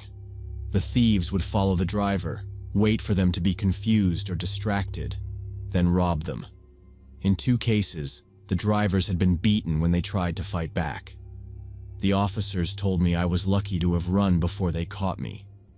They believed they were targeting not just cash, but also phones, wallets, and in some cases, the cars themselves. A tow truck had been called to check if my car had been abandoned nearby, but no one expected it to turn up so quickly. They took my statement, gave me a case number, and drove me back toward town. I sat in the back of the cruiser, the trees and quiet streets sliding past, my hands still trembling. The next morning, I called my manager to tell him what happened. He didn't argue when I said I wouldn't be coming back. By that afternoon, I'd picked up a shift application at a coffee shop near campus. It paid less, but it meant being indoors, around people, under bright lights. Even now, months later, I feel my grip tighten on the wheel when a dark SUV appears in my mirror. If one stays behind me longer than a few blocks on an empty road, I'll take an extra turn or two, just to make sure. And if they follow, I'll keep driving until I find somewhere crowded and well lit, because I'm not ever letting myself be boxed in again.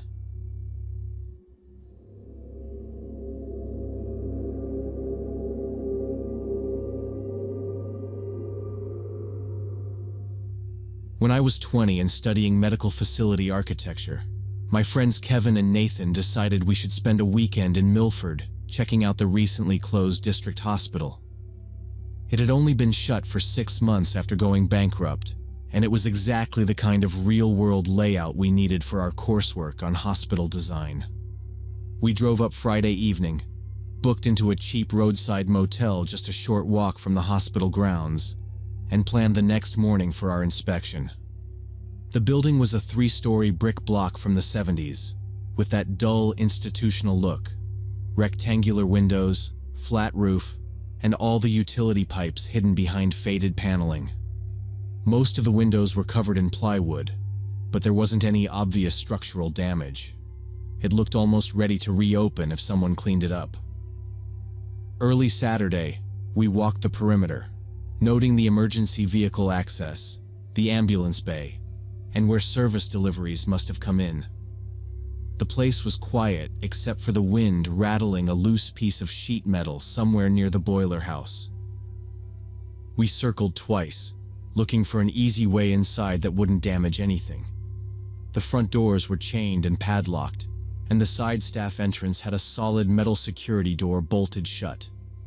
Around the north wing, we found where someone had pried off a piece of plywood from a first-floor window, but it was nailed back on loosely and didn't look like a stable way in. We kept walking, crossing the cracked asphalt of the old staff parking lot, until we reached the back near the morgue. There, a heavy steel door with a push bar stood slightly ajar. The bottom edge caught on the concrete so it didn't close fully, leaving a narrow gap. It looked like it had been forced before, maybe by maintenance workers clearing equipment or by vandals looking for scrap. Kevin gave it a push, and it swung inward with a loud creak. Inside was a dim corridor, the air cool and stale. Old gurneys lined one wall, wheels locked at odd angles. A portable X-ray unit sat pushed into a corner, and filing cabinets stood open with scattered patient charts on the floor. The linoleum underfoot was peeling in long strips. Some overhead lights still worked, buzzing faintly, while others hung dead with dust-covered tubes. We moved deeper, our footsteps echoing. A cracked sign hanging from the ceiling pointed left to pathology and right to radiology. The main hallway stretched on like a maze, intersecting with narrower service corridors. Every few meters we passed doors standing ajar, supply closets with broken shelving, offices with overturned chairs, and examination rooms stripped of most equipment except for fixed wall units. We decided the fastest way to cover the building would be to split up. Kevin, who liked working on floor plans with active treatment areas, headed for the ground floor emergency department. Nathan, more interested in administrative layouts, went toward the offices. I took the stairs up to the second floor, which was where the surgical wing was located, my main area of research. The stairwell smelled faintly of antiseptic, the kind that lingers in the walls, mixed with something metallic from the rusted handrails. I stepped out onto the landing and into a long, silent corridor. Ahead were double-swinging doors with operating theaters, authorized staff only, stenciled in fading paint. I pushed through, the hinges groaning in the stillness. In the surgical wing, the air felt heavier, dust swirling with every step I took. I moved into one of the operating rooms, the kind with large overhead lamp arms still bolted into the ceiling. The pale green tile walls were intact, the grout lines stained darker with age. I set my notebook on the counter, pulled out my tape measure, and started taking readings from wall to wall, noting the placement of built-in cabinets and sinks. It was silent except for the faint hum from somewhere deep in the building. I was crouched by the baseboard when I heard it. Slow, deliberate footsteps from the prep area just beyond the swinging door. I froze, listening. The sound had a weight to it. Boots on tile, not the shuffle of loose debris. "Kevin?" I called, my voice low. No reply. The footsteps moved again, this time closer, pacing in a slow arc. "Nathan, you guys up here?" I tried again, louder. Still nothing, but the sound didn't stop. I stood, walked to the door, and eased it open just enough to see down the hallway. That's when I spotted him. A middle-aged man in worn work pants, a dark jacket, flashlight in one hand, and a clipboard tucked under the other arm. His expression was neutral for half a second before locking eyes with me. It hardened instantly. "What the hell are you doing in here?" he barked, voice carrying sharply down the corridor. He started walking fast toward me. "You're trespassing. You think you can just wander in? I'm calling the police right now." The words hit me harder than the sound of his boots. I turned and moved, fast, shoving through the swinging doors back into the operating room and toward the stairwell. My voice echoed through the empty hall as I yelled for Kevin and Nathan. "We need to go! Someone's here!" Behind me, the man's steps quickened, the thud of his boots pounding against the floor. "You're not going anywhere! You're in serious trouble!" he shouted. I took the stairs 2 at a time, gripping the handrail hard enough to sting my palm. My breath was sharp in my ears, the stairwell amplifying every sound. At the bottom, Kevin emerged from the emergency department hallway, Nathan from the opposite direction. They both looked startled, seeing me flushed and moving fast. "What's going on?" Kevin asked, but I didn't slow down. Out. Now, I said, pushing past them toward the back entrance we'd slipped through earlier. Footsteps hammered above us as the man closed the distance. His voice boomed through the stairwell. "Stay right where you are. Police are on the way." We didn't. The door to the outside was still ajar. The morning air hit my face cold and sharp as we burst into the open. Gravel crunched under our shoes as we sprinted to the far end of the cracked lot where Kevin's car was parked. Behind us, the man's voice rang out again, closer than I wanted to hear. I risked a glance back. He had one hand to his ear, talking rapidly into a phone, his other hand gripping the clipboard tightly.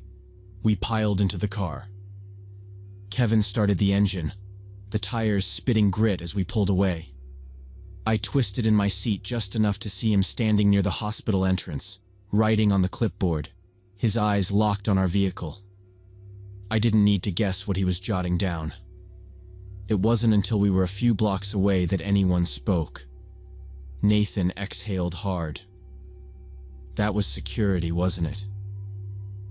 Kevin didn't answer right away, just kept his hands tight on the wheel. Later that day, after the adrenaline had worn off, we searched online for news about the property. That's when we found the press release. An investment group had purchased the hospital only a month earlier. They'd contracted private security to patrol 24 hours a day, keeping the building sealed until demolition crews could begin converting the land into a new residential complex. Reading it, the reality settled in. They weren't casual caretakers. They had every legal right to have us arrested.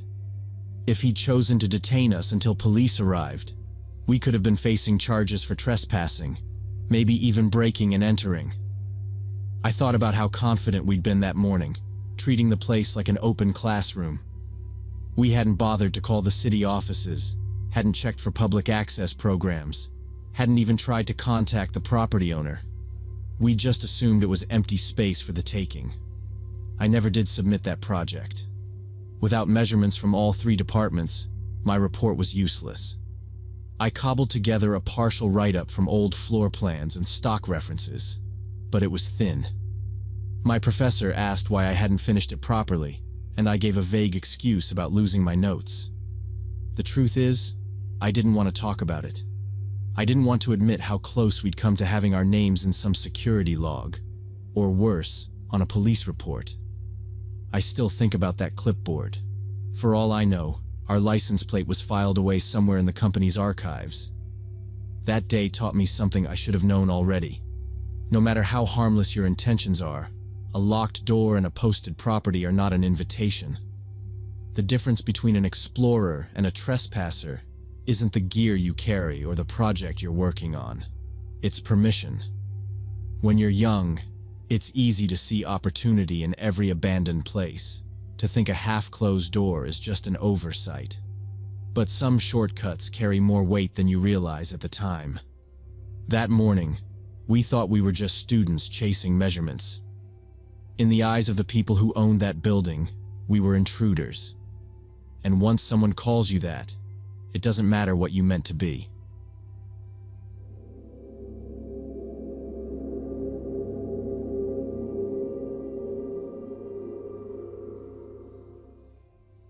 Ellie and I had been running together in River Park for over a year. It was one of those suburban parks that felt safer than most. Long paved trails along the water, scattered benches, overhead lights spaced every 100 yards, and enough dog walkers and cyclists to make you feel like you were never truly alone. Even at 9 or 10 at night, you could pass 3 or 4 other joggers on a single loop. We liked that. It meant we didn't have to cut our runs short just because the sun went down. That evening in August, it was humid enough that my shirt stuck to my back before we'd even finished the first mile. The air smelled faintly of the river, wet rock, mud, and the algae that always seemed to cling to the shallows. We kept a steady pace, listening to the rhythm of our footfalls and the faint whir of tires when a bike passed in the opposite direction. We'd just turned onto one of the narrower stretches, where the path ran close to the tree line, when we heard it. Not a scream exactly, but a sharp, ragged shout. It carried across the water, cutting through the insect noise. We slowed without even talking about it, both of us glancing toward the direction it came from. A second shout followed, louder and more strained. This time it sounded closer, on one of the offshoot trails that branched toward the riverbank. I couldn't make out words, just an edge in the voice that made it impossible to mistake for casual noise. Ellie looked at me, brows drawn. "Someone's hurt?" she asked, already moving toward the sound. We turned down the side trail, our footsteps crunching over grit and sticks. The air felt heavier under the trees, and the light from the park lamps barely reached through the leaves. Each call we heard seemed more urgent, but also less like language. Broken, uneven bursts, the tone changing from high to low in ways that didn't make sense. My first thought was an injury, maybe someone in shock. The path narrowed until the packed dirt was the only clear space between the trunks. We could see the flicker of the river through gaps in the foliage. The shouts kept coming, sometimes in rapid succession, other times with long pauses that made the silence feel even thicker. We kept moving, trying to gauge how far ahead they were. Then the trees thinned, and the trail opened onto a clearing near the bank. That's where we saw him. A man in dark running clothes, circling between a cluster of oaks like he couldn't decide which way to go. His movements were abrupt, jogging a few strides one way, stopping so fast his shoes scraped the dirt, turning to cup his hands around his mouth, and letting out a shout that was more noise than speech. It was raw, deep from the chest, each one ending in a rough gasp. We stopped just inside the edge of the clearing. He didn't seem to notice us at first. His pacing had no pattern, his head snapping from side to side, as if following something we couldn't see. Every few seconds he'd freeze, shoulders tight, then explode into motion again. The skin on his face and neck gleamed with sweat even in the dim light. Something about the way he moved made my stomach tighten. It wasn't the stumbling of someone drunk, and it wasn't the clumsy stiffness of a runner nursing an injury. It was sharp and unpredictable, like he was reacting to something only he could hear. Ellie shifted beside me, and a stick cracked under her shoe. His head turned instantly. He stopped shouting and stood still, looking straight at us from about 50 feet away. The space between the trees felt suddenly too open. His face was blank in a way that made it hard to read, but there was a weight in the stare that held us there. He didn't move toward us, didn't speak, just watched, shoulders rising and falling with each breath, as if waiting for us to do something first. We didn't speak at first, just turned together and headed back the way we'd come. I kept my pace steady until I heard the sound behind us, the sharp, guttural noise of his voice rising again. It was louder now, and it wasn't just random shouting anymore. The rhythm of it matched the sound of feet hitting the dirt. I glanced over my shoulder and caught sight of him between the trunks, cutting diagonally, not staying on the trail. He wasn't sprinting, but he was moving fast enough to close the distance if we kept jogging. Ellie's hand closed around mine, the sudden pressure telling me everything I needed to know. We broke into a full run, our breathing loud in the stillness under the trees. The shouts behind us stayed steady, not words, just bursts of sound that made my skin prickle. The trail curved sharply, and I kept expecting him to appear ahead of us where it straightened out again. Two shapes came into view from the opposite direction, a pair of joggers, headlamps bouncing faintly in the darkening light. "There's someone unstable back there," I called out before they could even greet us. "Don't go that way." The warning was enough. Their pace slowed, and they exchanged a quick look before turning around to match our direction. No one asked questions. The three of us reached the split where the narrow trail met the main loop, and I risked another look back. No movement, no sound now except for our own feet. The emptiness made it worse somehow, like he'd vanished into the undergrowth. We didn't slow until the gravel underfoot turned to the cracked asphalt of the parking lot. The air smelled faintly of exhaust from a car just leaving. I scanned the tree line one last time. Quiet. I pulled my phone from the pocket of my shorts, my thumb slipping on the screen from sweat. The number for Park Service's emergency line was in my contacts from an unrelated incident months before, and I hit call. The dispatcher's voice was calm, practiced. I described the man: tall, dark athletic gear, late 30s maybe, sweaty, shouting, erratic movement, possible pursuit. She asked for location details, how long ago we'd seen him, whether there were other people in the area. I told her about the 2 joggers we'd met on the trail, about the way he'd moved like he was trying to cut us off. She sighed, not dismissively, but like it wasn't the first such call she'd taken. "We do get people using substances out there," she said, "especially in the more secluded loops. Thank you for letting us know. We'll send an officer to check." She didn't say how long it would take, or what they'd do if they found him. We didn't linger. The light had faded to that dim blue that comes just before night, and the thought of him still somewhere in those trees made my shoulders tense. The drive home was quiet, except for the hum of the tires. Ellie stared out her window, her reflection ghosting over the passing streetlights. At a red light, she finally said, "I didn't like the way he looked at us." I didn't either, but I didn't say it.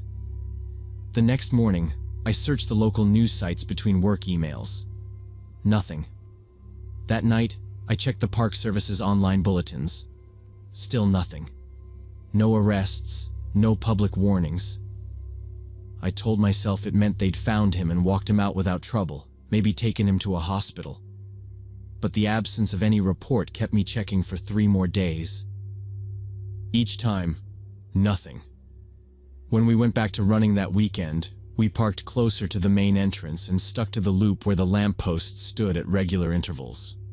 We passed people we recognized, regulars with neon vests and earbuds, and nodded in that wordless way of shared routine. But when the trail forked toward the riverbank, we didn't even glance down it.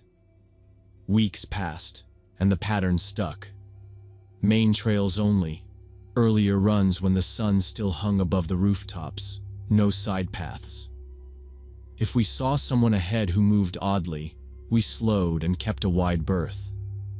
Neither of us brought up that night, but it hovered there, shaping where we went and how we reacted. I never saw him again. Maybe he was just a guy having some kind of episode, burned out on whatever he'd taken, shouting at the trees until he wore himself out.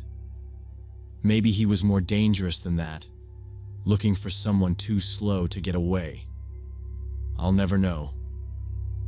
But every time I pass that junction now, I remember the sound of his voice carrying through the dark, and the way the space between the trees seemed to narrow as he turned to watch us.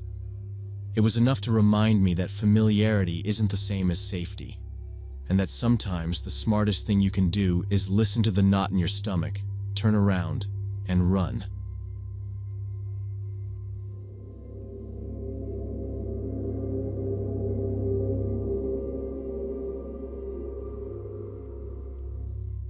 It was a Tuesday evening, just past 8, and I was half watching some sitcom rerun while eating dinner on the couch. The landline rang, not unusual, though it rarely rang after dark unless it was a telemarketer. The caller ID was blank, just incoming call, no number, no location. I picked it up out of habit and said hello. There was a pause, faint static, then a man's voice, quick and uneasy. I think I dialed the wrong number. Before I could say anything back, the line went dead. It didn't seem like much. People misdial all the time. I went back to eating and watching TV. Exactly 30 minutes later, the phone rang again. Same blank caller ID. I picked up and heard the same man, the same words. I think I dialed the wrong number, in the same nervous tone. I opened my mouth to say, "No problem," or ask who he was trying to reach. But there was the click of a disconnection. Now it felt a little odd. The timing was exact, the phrasing identical. I sat there for a moment, staring at the silent phone, before shaking it off. Still, I kept my dinner plate in my lap and listened more closely to the background hum of the apartment. At 9:40, it rang again. "I think I dialed the wrong number," he said, but the way he said it made it sound tighter, like he was pushing the words out faster. This time, I jumped in right away. "Wait, what number are you trying to—" But all I heard was the dial tone. By 10, I'd started keeping the cordless handset right next to me on the couch. The next call came in 45 minutes later, same numberless display, same voice. I pressed him. "Who are you looking for? You've called me before."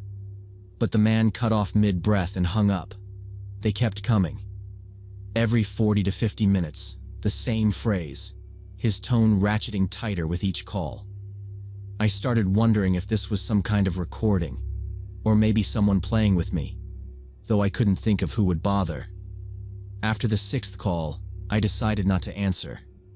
I let the machine pick up. A few minutes later, the little red light started blinking. I pressed play. Beep. I think I dialed the wrong number. Flat. No static. Just his voice, drained of the earlier nervousness, like he was reading from a page. Then the click of a hang-up. The next one came through at 11:30. Beep. I think I dialed the wrong number. Same tone.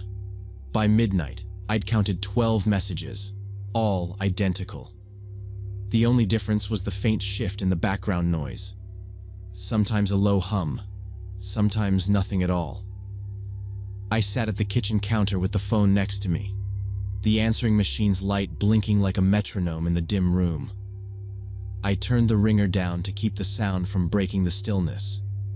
But even without the chime, I could still hear the vibration against the counter each time he called. The hum of the refrigerator, the faint tick of the wall clock, and, every so often, that muffled buzz of the phone. Steady, patient, never stopping. Around 2:30 in the morning, the ringing jolted me awake. I'm not the type to stir easily, so it took me a moment to get my bearings and realize it was the phone. The display was blank again. I didn't answer, just let it go to the machine, but no message came through. 30 seconds later, it rang again, then again, over and over, each time giving me just enough of a gap to hope it was done before the vibration started up. After about 10 minutes of this, I gave in and picked up. "I think I dialed the wrong number," the man said. The same tone, the same words. But before I could say anything, he added, "This is getting scary." The shift in his voice was immediate. The earlier calls had been mechanical, like he was locked into a script. But now there was something ragged underneath, a quickness like he was looking over his shoulder. "Do you need help?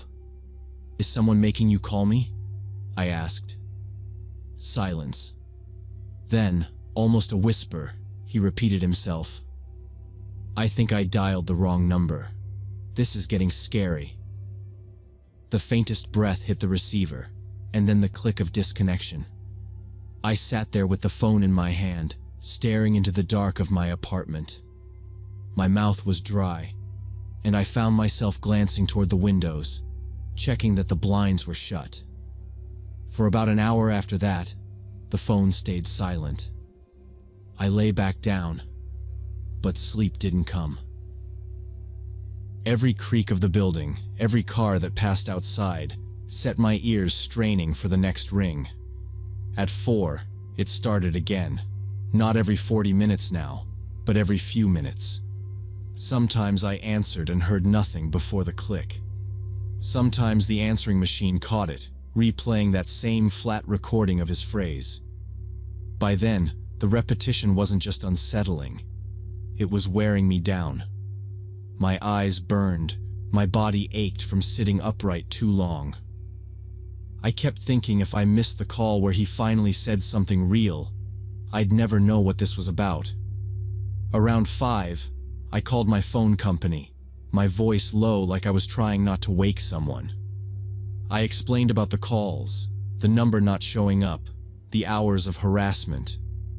The woman on the other end sounded sympathetic, but told me there was nothing they could do without a police report. Unknown numbers couldn't be blocked. I hung up and sat with the phone in my lap, every muscle tense. The calls kept coming, quick now, frantic, one after another until the light through my blinds began to shift from gray to a washed-out yellow. And then they stopped. Just like that. The silence was almost worse. I stayed where I was, not trusting it, my hands wrapped around the handset as though holding on to proof. The sun climbed higher. Neighbors' doors opened and shut in the hallway. Somewhere above me, someone started a shower. I was too strung out to lie down. I stayed on the couch, replaying his words in my head, wondering if "this is getting scary" was meant for me or for someone on his end of the line. By late morning, I pulled the cord from the wall. The phone went dead in my hands. I set it in a drawer and closed it, like putting away something dangerous. It stayed there for almost 2 weeks. When I finally plugged it back in, it was almost an afterthought, like testing whether the power was back after an outage. The line was clear. No blinking light. No new messages. The phone rang that evening, but it was a friend's number on the display. The man never called again. I never found out who he was, why he'd latched onto my number, or what made him repeat the same phrase until it curdled into something else. There was no pattern to follow, no thread to pull on. Just a stretch of hours that I could remember in perfect detail but couldn't explain. Since then, I let every unknown number roll to voicemail. I keep my phone across the room when I sleep. If it rings late, I stare at it until it stops. Sometimes, though, when the apartment is dark and quiet, I'll think I hear it. That neutral, too steady voice in my ear. I think I dialed the wrong number. And I wonder if one day I'll hear the rest of it again.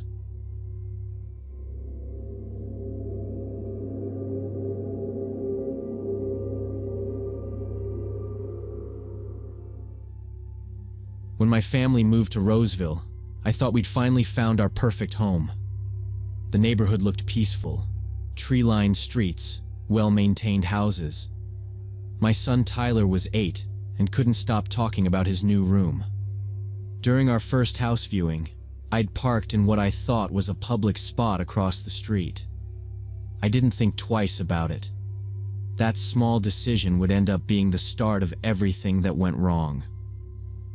The day we moved in, we were still unloading the truck when a man from across the street came stomping over. He was red-faced, square-shouldered, and his voice carried like he'd practiced yelling his whole life. "That's my parking space," he barked before I could even say hello. His name, he told me, was Dwayne Harris. I apologized right away, said I'd move the car. I thought that would be the end of it. It wasn't. Even after I'd pulled out and parked a house down, he kept going, telling me we were inconsiderate outsiders, how this was a close-knit neighborhood and people like us ruined it. My wife tried to smooth things over, but he just pointed a finger at her and said, "We'd better learn the rules if we wanted to stay." I tried to shrug it off. Everyone has a bad day. But over the next few hours, every time I carried a box inside, I could see him in his window, staring. No wave, no nod, just watching like we were criminals moving in next door. Tyler asked who the man was, and I just told him he was our neighbor. I didn't tell him that the man's glare was already making me wish we'd never signed the papers. We spent the first week getting settled, hanging curtains, unpacking boxes. Dwayne didn't speak to us again, but he didn't have to. He'd stand in his driveway whenever I came outside, arms crossed, eyes following me until I went back in. One night I caught him slowly walking past our house, looking at the side gate. He didn't have a dog. He had no reason to be there. Within days, the trouble started. The first envelope came on the 5th day, an official city citation for landscaping ordinance violations. According to the notice, our front yard didn't meet height and maintenance codes. The grass was barely an inch longer than the neighbors, but there it was in writing, with a fine if we didn't comply. I spent my Saturday mowing every inch, trimming the hedge until it was shorter than I'd ever seen it, just to be safe. 3 days later, another notice showed up, this time for putting our trash cans out too early. We'd set them out at 7 p.m., the same as half the block. The paper said cans couldn't be out until after 8 p.m. I looked up the ordinance myself. It was true. 1 minute past 8 and you were fine. I wondered who had been watching close enough to report us for an hour's difference. Then came the noise violation report. A letter claimed we'd been blasting music late into the night. We'd been asleep by 10:01. There was nothing to fight. The city had just logged the complaint. It didn't cost us money, but it made our address part of a file somewhere. 2 days after that, someone filed a claim that we'd caused property damage to a vehicle, a large scratch on a black sedan. The plate listed was Dwayne's. We'd never been near it. Every few days, another envelope, another official knock. Inspectors came to check our fence, our gutters, even our back porch railing. Each time, there was Dwayne in his front window, the curtain just barely pulled back, watching. When one inspector walked back to his truck, I saw Dwayne on his porch with a coffee mug, the corner of his mouth pulled into the faintest smirk. My wife stopped opening the door unless she knew exactly who it was. If the bell rang unexpectedly, she'd freeze, glance toward the hallway, and wait for it to stop. The constant visits had her on edge, so much that the sound of the mail slot clapping shut could send her breathing into shallow gasps. Tyler noticed. One night he asked why the angry man across the street hated us. I didn't have an answer that wouldn't scare him. I just told him some people were hard to get along with, and we should keep to ourselves. I didn't say that I'd started to think Dwayne wasn't going to stop until we were gone. The harassment reached a new level when Dwayne had security cameras mounted all over his property. At first, I thought maybe he'd finally decided to focus on protecting his own place. Then I saw where they were aimed. None of them covered his driveway or front door. 3 of them pointed directly at our house. One was angled high enough to see straight into Tyler's bedroom window on the 2nd floor. I walked across the street and knocked on his door. When he answered, I told him to move the camera off my son's room. He gave me this exaggerated laugh, leaning on the doorframe like I'd just told him the dumbest joke. "I'm protecting my property," he said, "from vandals." He never said my name, but he didn't need to. I called the police. When the patrol car pulled up, I felt a little relief, until the officer stepped out and Dwayne greeted him by name like an old friend. They shook hands. I explained the camera situation, pointed at Tyler's window. The officer nodded, then turned to me and said we should work it out like neighbors. The camera stayed exactly where it was, the little red light blinking all night long, aimed at where my son slept. A few weeks later, other things started happening. One morning, our mailbox was hanging open with the door bent in like someone had kicked it. I hammered it back into shape, but 2 days later, it was smashed completely off the post. My wife's flower pots on the porch were knocked over, soil scattered across the steps. Deep, jagged scratches appeared along the side of our car one night. I bought a security system, cameras covering the front, back, and driveway. For a while, it made me feel better, until I realized whoever was doing this knew exactly where the blind spots were. Every new incident happened just outside the camera's range. Dwayne never mentioned the damage directly, but he'd throw out comments if we crossed paths. "Your place sure is accident-prone," he'd say, with that faint smirk. By then, other neighbors had started avoiding us. Conversations would stop when I walked up. I realized Dwayne had been talking about us to anyone who'd listen, and people believed him. The first threatening note showed up in our mailbox in an unmarked envelope. Just a single sheet of paper, typed, "Leave before something worse happens." My wife found another a week later. Same font, same wording, different paper. Tyler stopped playing in the backyard completely. He told me he didn't like the way the cameras followed him.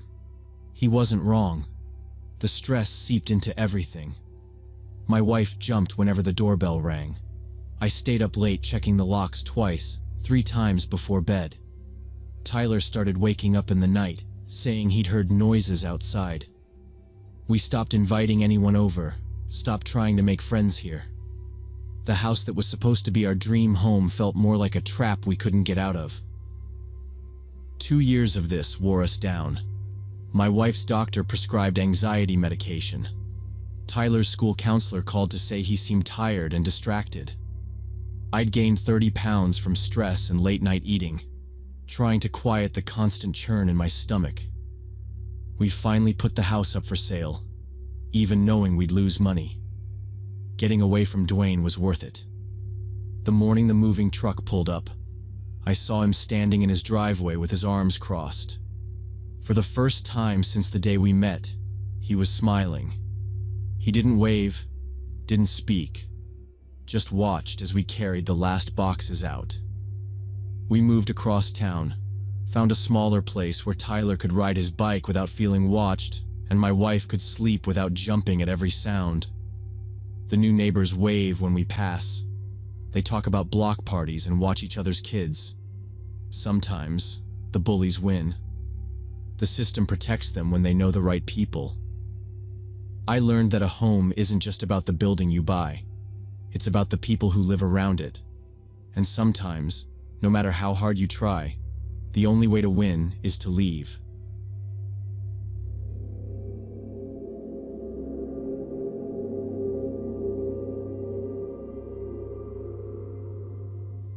I was halfway through my first coffee when Rachel texted, asking if I was still coming. I told her I'd be there in 20 minutes. The Starbucks she'd picked was just off the main road heading out of Denver, with a wide glass front and rows of small square tables. It was a slow Saturday morning, just a few people hunched over laptops, a couple chatting near the window. I spotted Rachel and Chloe right away at a table near the middle, their heads bent toward each other in conversation. I'd barely set my bag down when I caught movement near the door. Olivia, my younger sister, walked in with a girl I recognized from seeing her around, Zoe. They looked out of place in here, both 19, in hoodies and jeans, glancing over their shoulders before heading straight for me. Olivia leaned down, her hair falling over her face, and said under her breath, "Can I talk to you?" We stepped a few feet away toward the wall of coffee beans on display. She kept her voice low. "That guy in the gray suit, he's been staring at us for like half an hour. He keeps walking past our table, slowing down, looking right at us. It's weird." I started to tell her she was probably overreacting, but then I looked toward the back corner. He was there. A man in his 40s or 50s, dark gray suit, pale blue shirt. He pretended to check his phone, but when he put it away, his head stayed turned toward where Olivia and Zoe had been sitting. A minute later, he got up, walked by slow, his eyes fixed on them. It wasn't the quick, curious glance you give a stranger. It was steady, deliberate, and it didn't break even when he passed by. I watched him make a slow circuit around the shop, then return to his table without touching the coffee cup in front of him. I told Olivia to grab Zoe and come sit with us. "He'll get bored if you're with a bigger group," I said, pulling up extra chairs. They sat between me and Rachel, Chloe scooting over to make space. If anything, the guy got bolder. Every few minutes he stood, paced toward the counter, pretended to read the menu board. Then he'd turn his head, watching the girls, holding the look too long before moving on. 10 minutes later, another man came in and went straight to his table. This one was younger, maybe mid-30s, casual jacket, baseball cap pulled low. They spoke in low voices, both of them glancing in our direction more than once. It wasn't the kind of glance you share when you see someone attractive. It was measured, like they were checking positions. Olivia and Zoe sat stiff, avoiding looking toward them, sipping their drinks without speaking much. I could feel their unease in the way they kept fidgeting, how Zoe's hand stayed on her phone like she was ready to call someone. I leaned toward Rachel and told her we should get going. She didn't argue. As we started gathering our coats and bags, I checked the men again. The one in the gray suit was on his feet already, walking slowly toward the door. It took me a second to realize he was timing it. He reached the exit just as we were standing, pausing just outside the glass, like he was waiting. His body turned slightly toward the parking lot, but his head stayed angled to watch us through the window. We moved fast, keeping our heads down as we cut across the lot toward Olivia's car. The morning air felt colder than before, my pulse hammering in my ears. She unlocked it with shaking hands, and the rest of us climbed in without saying much. She pulled out of the parking space, heading toward the main road. But before we'd gone a block, I saw movement in the side mirror. A gray sedan had eased out from a space along the curb. It kept its distance, maybe 4 car lengths back, but it took every turn we did. "Is that them?" Rachel asked quietly. I checked the mirror again. "Yeah, just keep driving." Olivia gripped the wheel hard, her knuckles pale, eyes flicking from the road to the mirror. Zoe sat silent in the back seat, staring straight ahead. We didn't speed or make sudden moves. We just kept going, hoping maybe they'd peel off. But they didn't. When we turned into my street, the sedan followed. I told Olivia to pull into the lot behind my building. We parked, but instead of driving away, the sedan rolled to a slow stop across the street. The engine stayed on. 2 figures sat inside, both turned toward us. We didn't wait. Everyone grabbed their bags, and we sprinted to the front entrance. I fumbled the key, then got the door open, shoving everyone inside. I locked it twice, then the deadbolt. From the peephole, I could still see them. They'd parked farther down now, doors shut, but I could feel their focus on the building. My chest was tight. I turned away, telling everyone to stay quiet. A few seconds later, the sedan's doors opened. The men got out, crossed the street slowly, and started toward the building entrance. I grabbed my phone and dialed 911, pressing it to my ear. I gave the dispatcher our address, a full description of both men, and the license plate number I'd memorized in the parking lot. She told me officers were already on their way. While I was still on the line, there was a knock on the door, loud, sharp. "Police, open up!" The voice was firm, practiced. But when I looked through the peephole, my stomach sank. It was the man from the coffee shop in the gray suit. He wasn't in uniform, no badge in sight. His partner stood behind him, glancing up and down the hall. "I received a call about a disturbance at this address," the man said, raising his voice. "I need you to open the door so we can talk." My fingers tightened on the phone. "If you're police, show your badge," I called through the door. He ignored that, just kept insisting. "Ma'am, this will be easier if you cooperate. I just need to confirm everyone's safe inside." The dispatcher whispered through my phone, "Do not open the door. Officers are minutes away." The man's voice sharpened. "Open it now." His partner shifted closer. I heard the rattle of the handle, a shove against the frame. Another push, harder this time. The door shook in its hinges. Inside, no one spoke. Rachel's hand clamped around Olivia's arm. Zoe backed toward the kitchen. I kept my eyes on the peephole. They pushed again, muttering to each other, then tried the handle once more. Somewhere down the hall, faint at first, came the sound of boots on tile. Then a voice, this one amplified, official. "Denver Police, step away from the door." The men froze, looking over their shoulders. In seconds, uniformed officers were on them, hands gripping their arms, forcing them down the hall. I opened the door only when one of the officers called my name and held up his badge. They had both men cuffed within moments. From the doorway, I watched as they patted them down. In the gray suit's pockets, they found a can of pepper spray and a bundle of plastic zip ties. The other man had a folding knife and a length of thin rope tucked inside his jacket. The detective who spoke to us later didn't sugarcoat it. "You were lucky," he said. "We've been looking into reports of two men matching their description around this area for weeks. They hang around public places, coffee shops, libraries, watching for young women on their own or with one friend. They follow them, sometimes posing as officers to get them to open a door."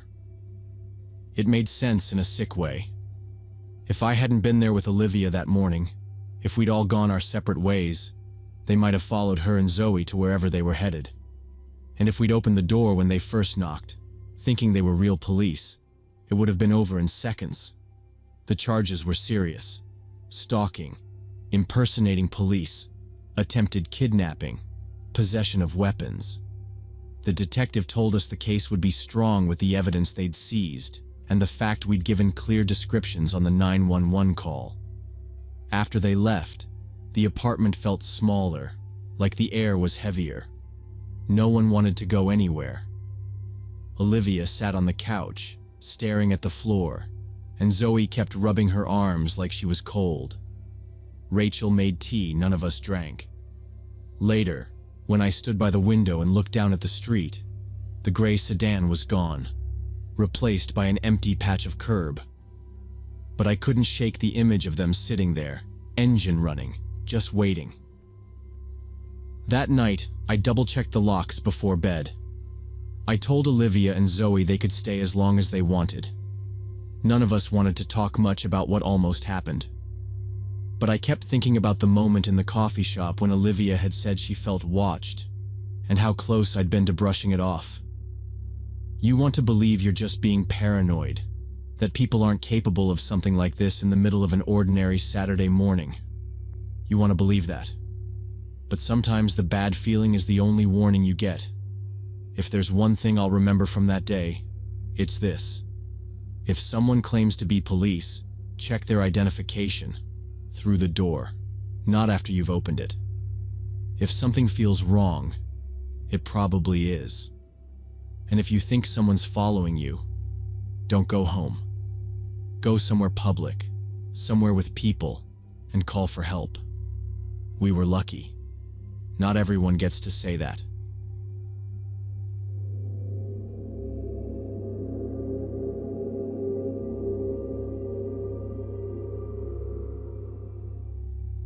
I was 31 and had been working as a system administrator for a small IT company in a corporate building on Corporate Drive for almost 4 years. Staying late for server maintenance had become routine. Updates always ran smoother without users logged in, and I liked the stillness after 9 p.m. Most nights the building was empty except for the lone security guard downstairs. The place had a hum that only came when every office was dark, the HVAC cycling on and off, and my own music or a podcast filling the silence. That night was like any other until about 2 in the morning, when the main database server suddenly stopped responding to network requests. It wasn't just sluggish, it was gone. Every client website went offline at once. I stared at the monitoring dashboard, hoping it was just a hiccup, but the red error light stayed. With no remote fix working, I grabbed my keycard, slipped on my jacket, and headed to the basement server room. It should have been a straightforward job.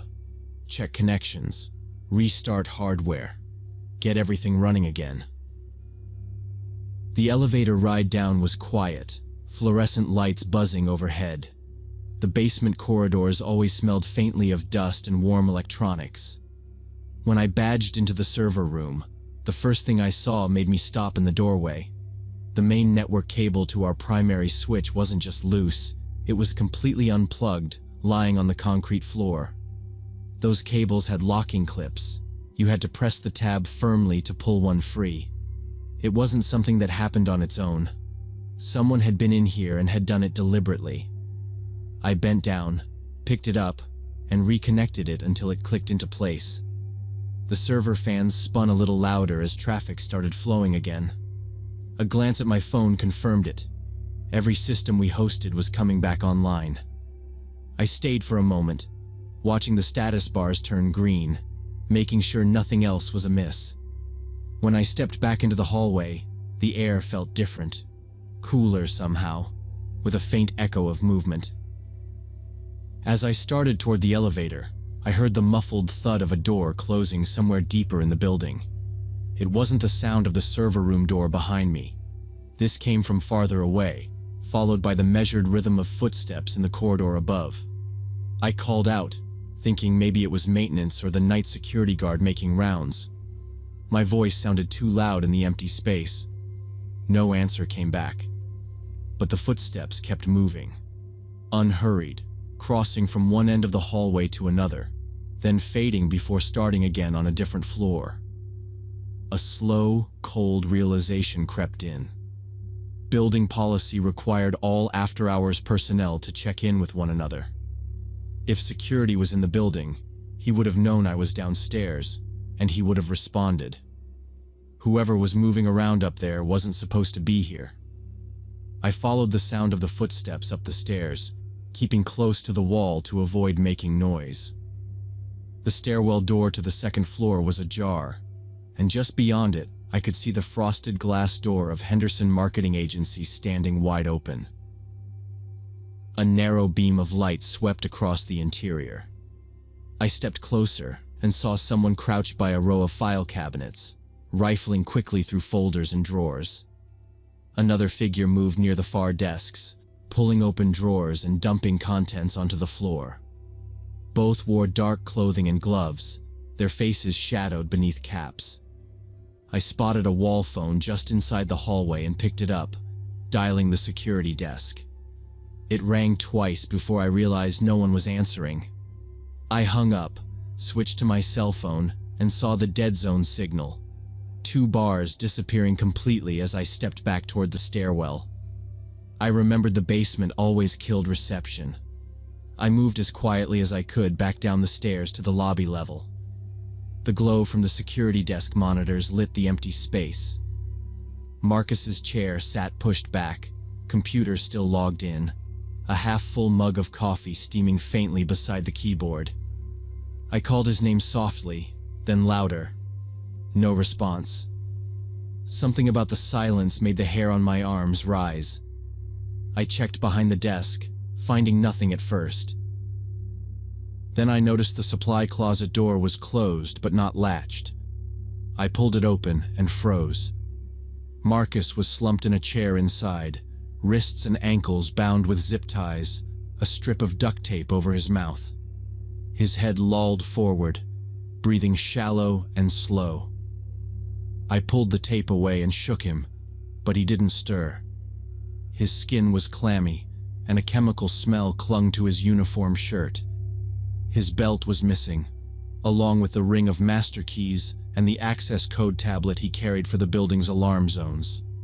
I grabbed the desk phone and punched in 911, keeping my eyes on the hallway in case someone came down the stairs. I told the dispatcher there was a break-in in progress, that the security guard had been attacked, and that suspects were still inside. She told me units were less than 5 minutes away and urged me to lock myself somewhere safe until they arrived. I hung up, but instead of barricading myself in an office, I reached for the handheld radio charging on the counter. Flipping it on, I started cycling through the floor channels Marcus used for patrols. The building's internal mics picked up faint thuds, and the creak of desk drawers opening.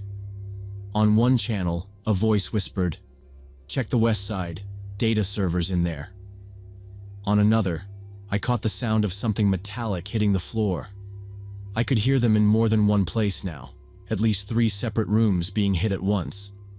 They weren't here for quick cash or random electronics. They knew where they were going, how to move without tripping alarms, and how to bypass the few cameras Marcus couldn't monitor directly. This was an organized crew with a plan. They'd studied the building, probably for weeks, maybe months, and they knew the night routine well enough to work with precision. From the lobby, I heard a faint clatter of footsteps on the stairwell again, heavier now, more than one person coming down. I slipped behind the counter, crouched next to Marcus, and waited. The sound paused for a moment, then resumed toward the west exit. Through the glass, I saw 2 shadowed figures moving quickly along the walkway outside, their flashlight beams low and fast. I stayed where I was, listening for the next sound. Less than a minute later, the wail of sirens cut through the night.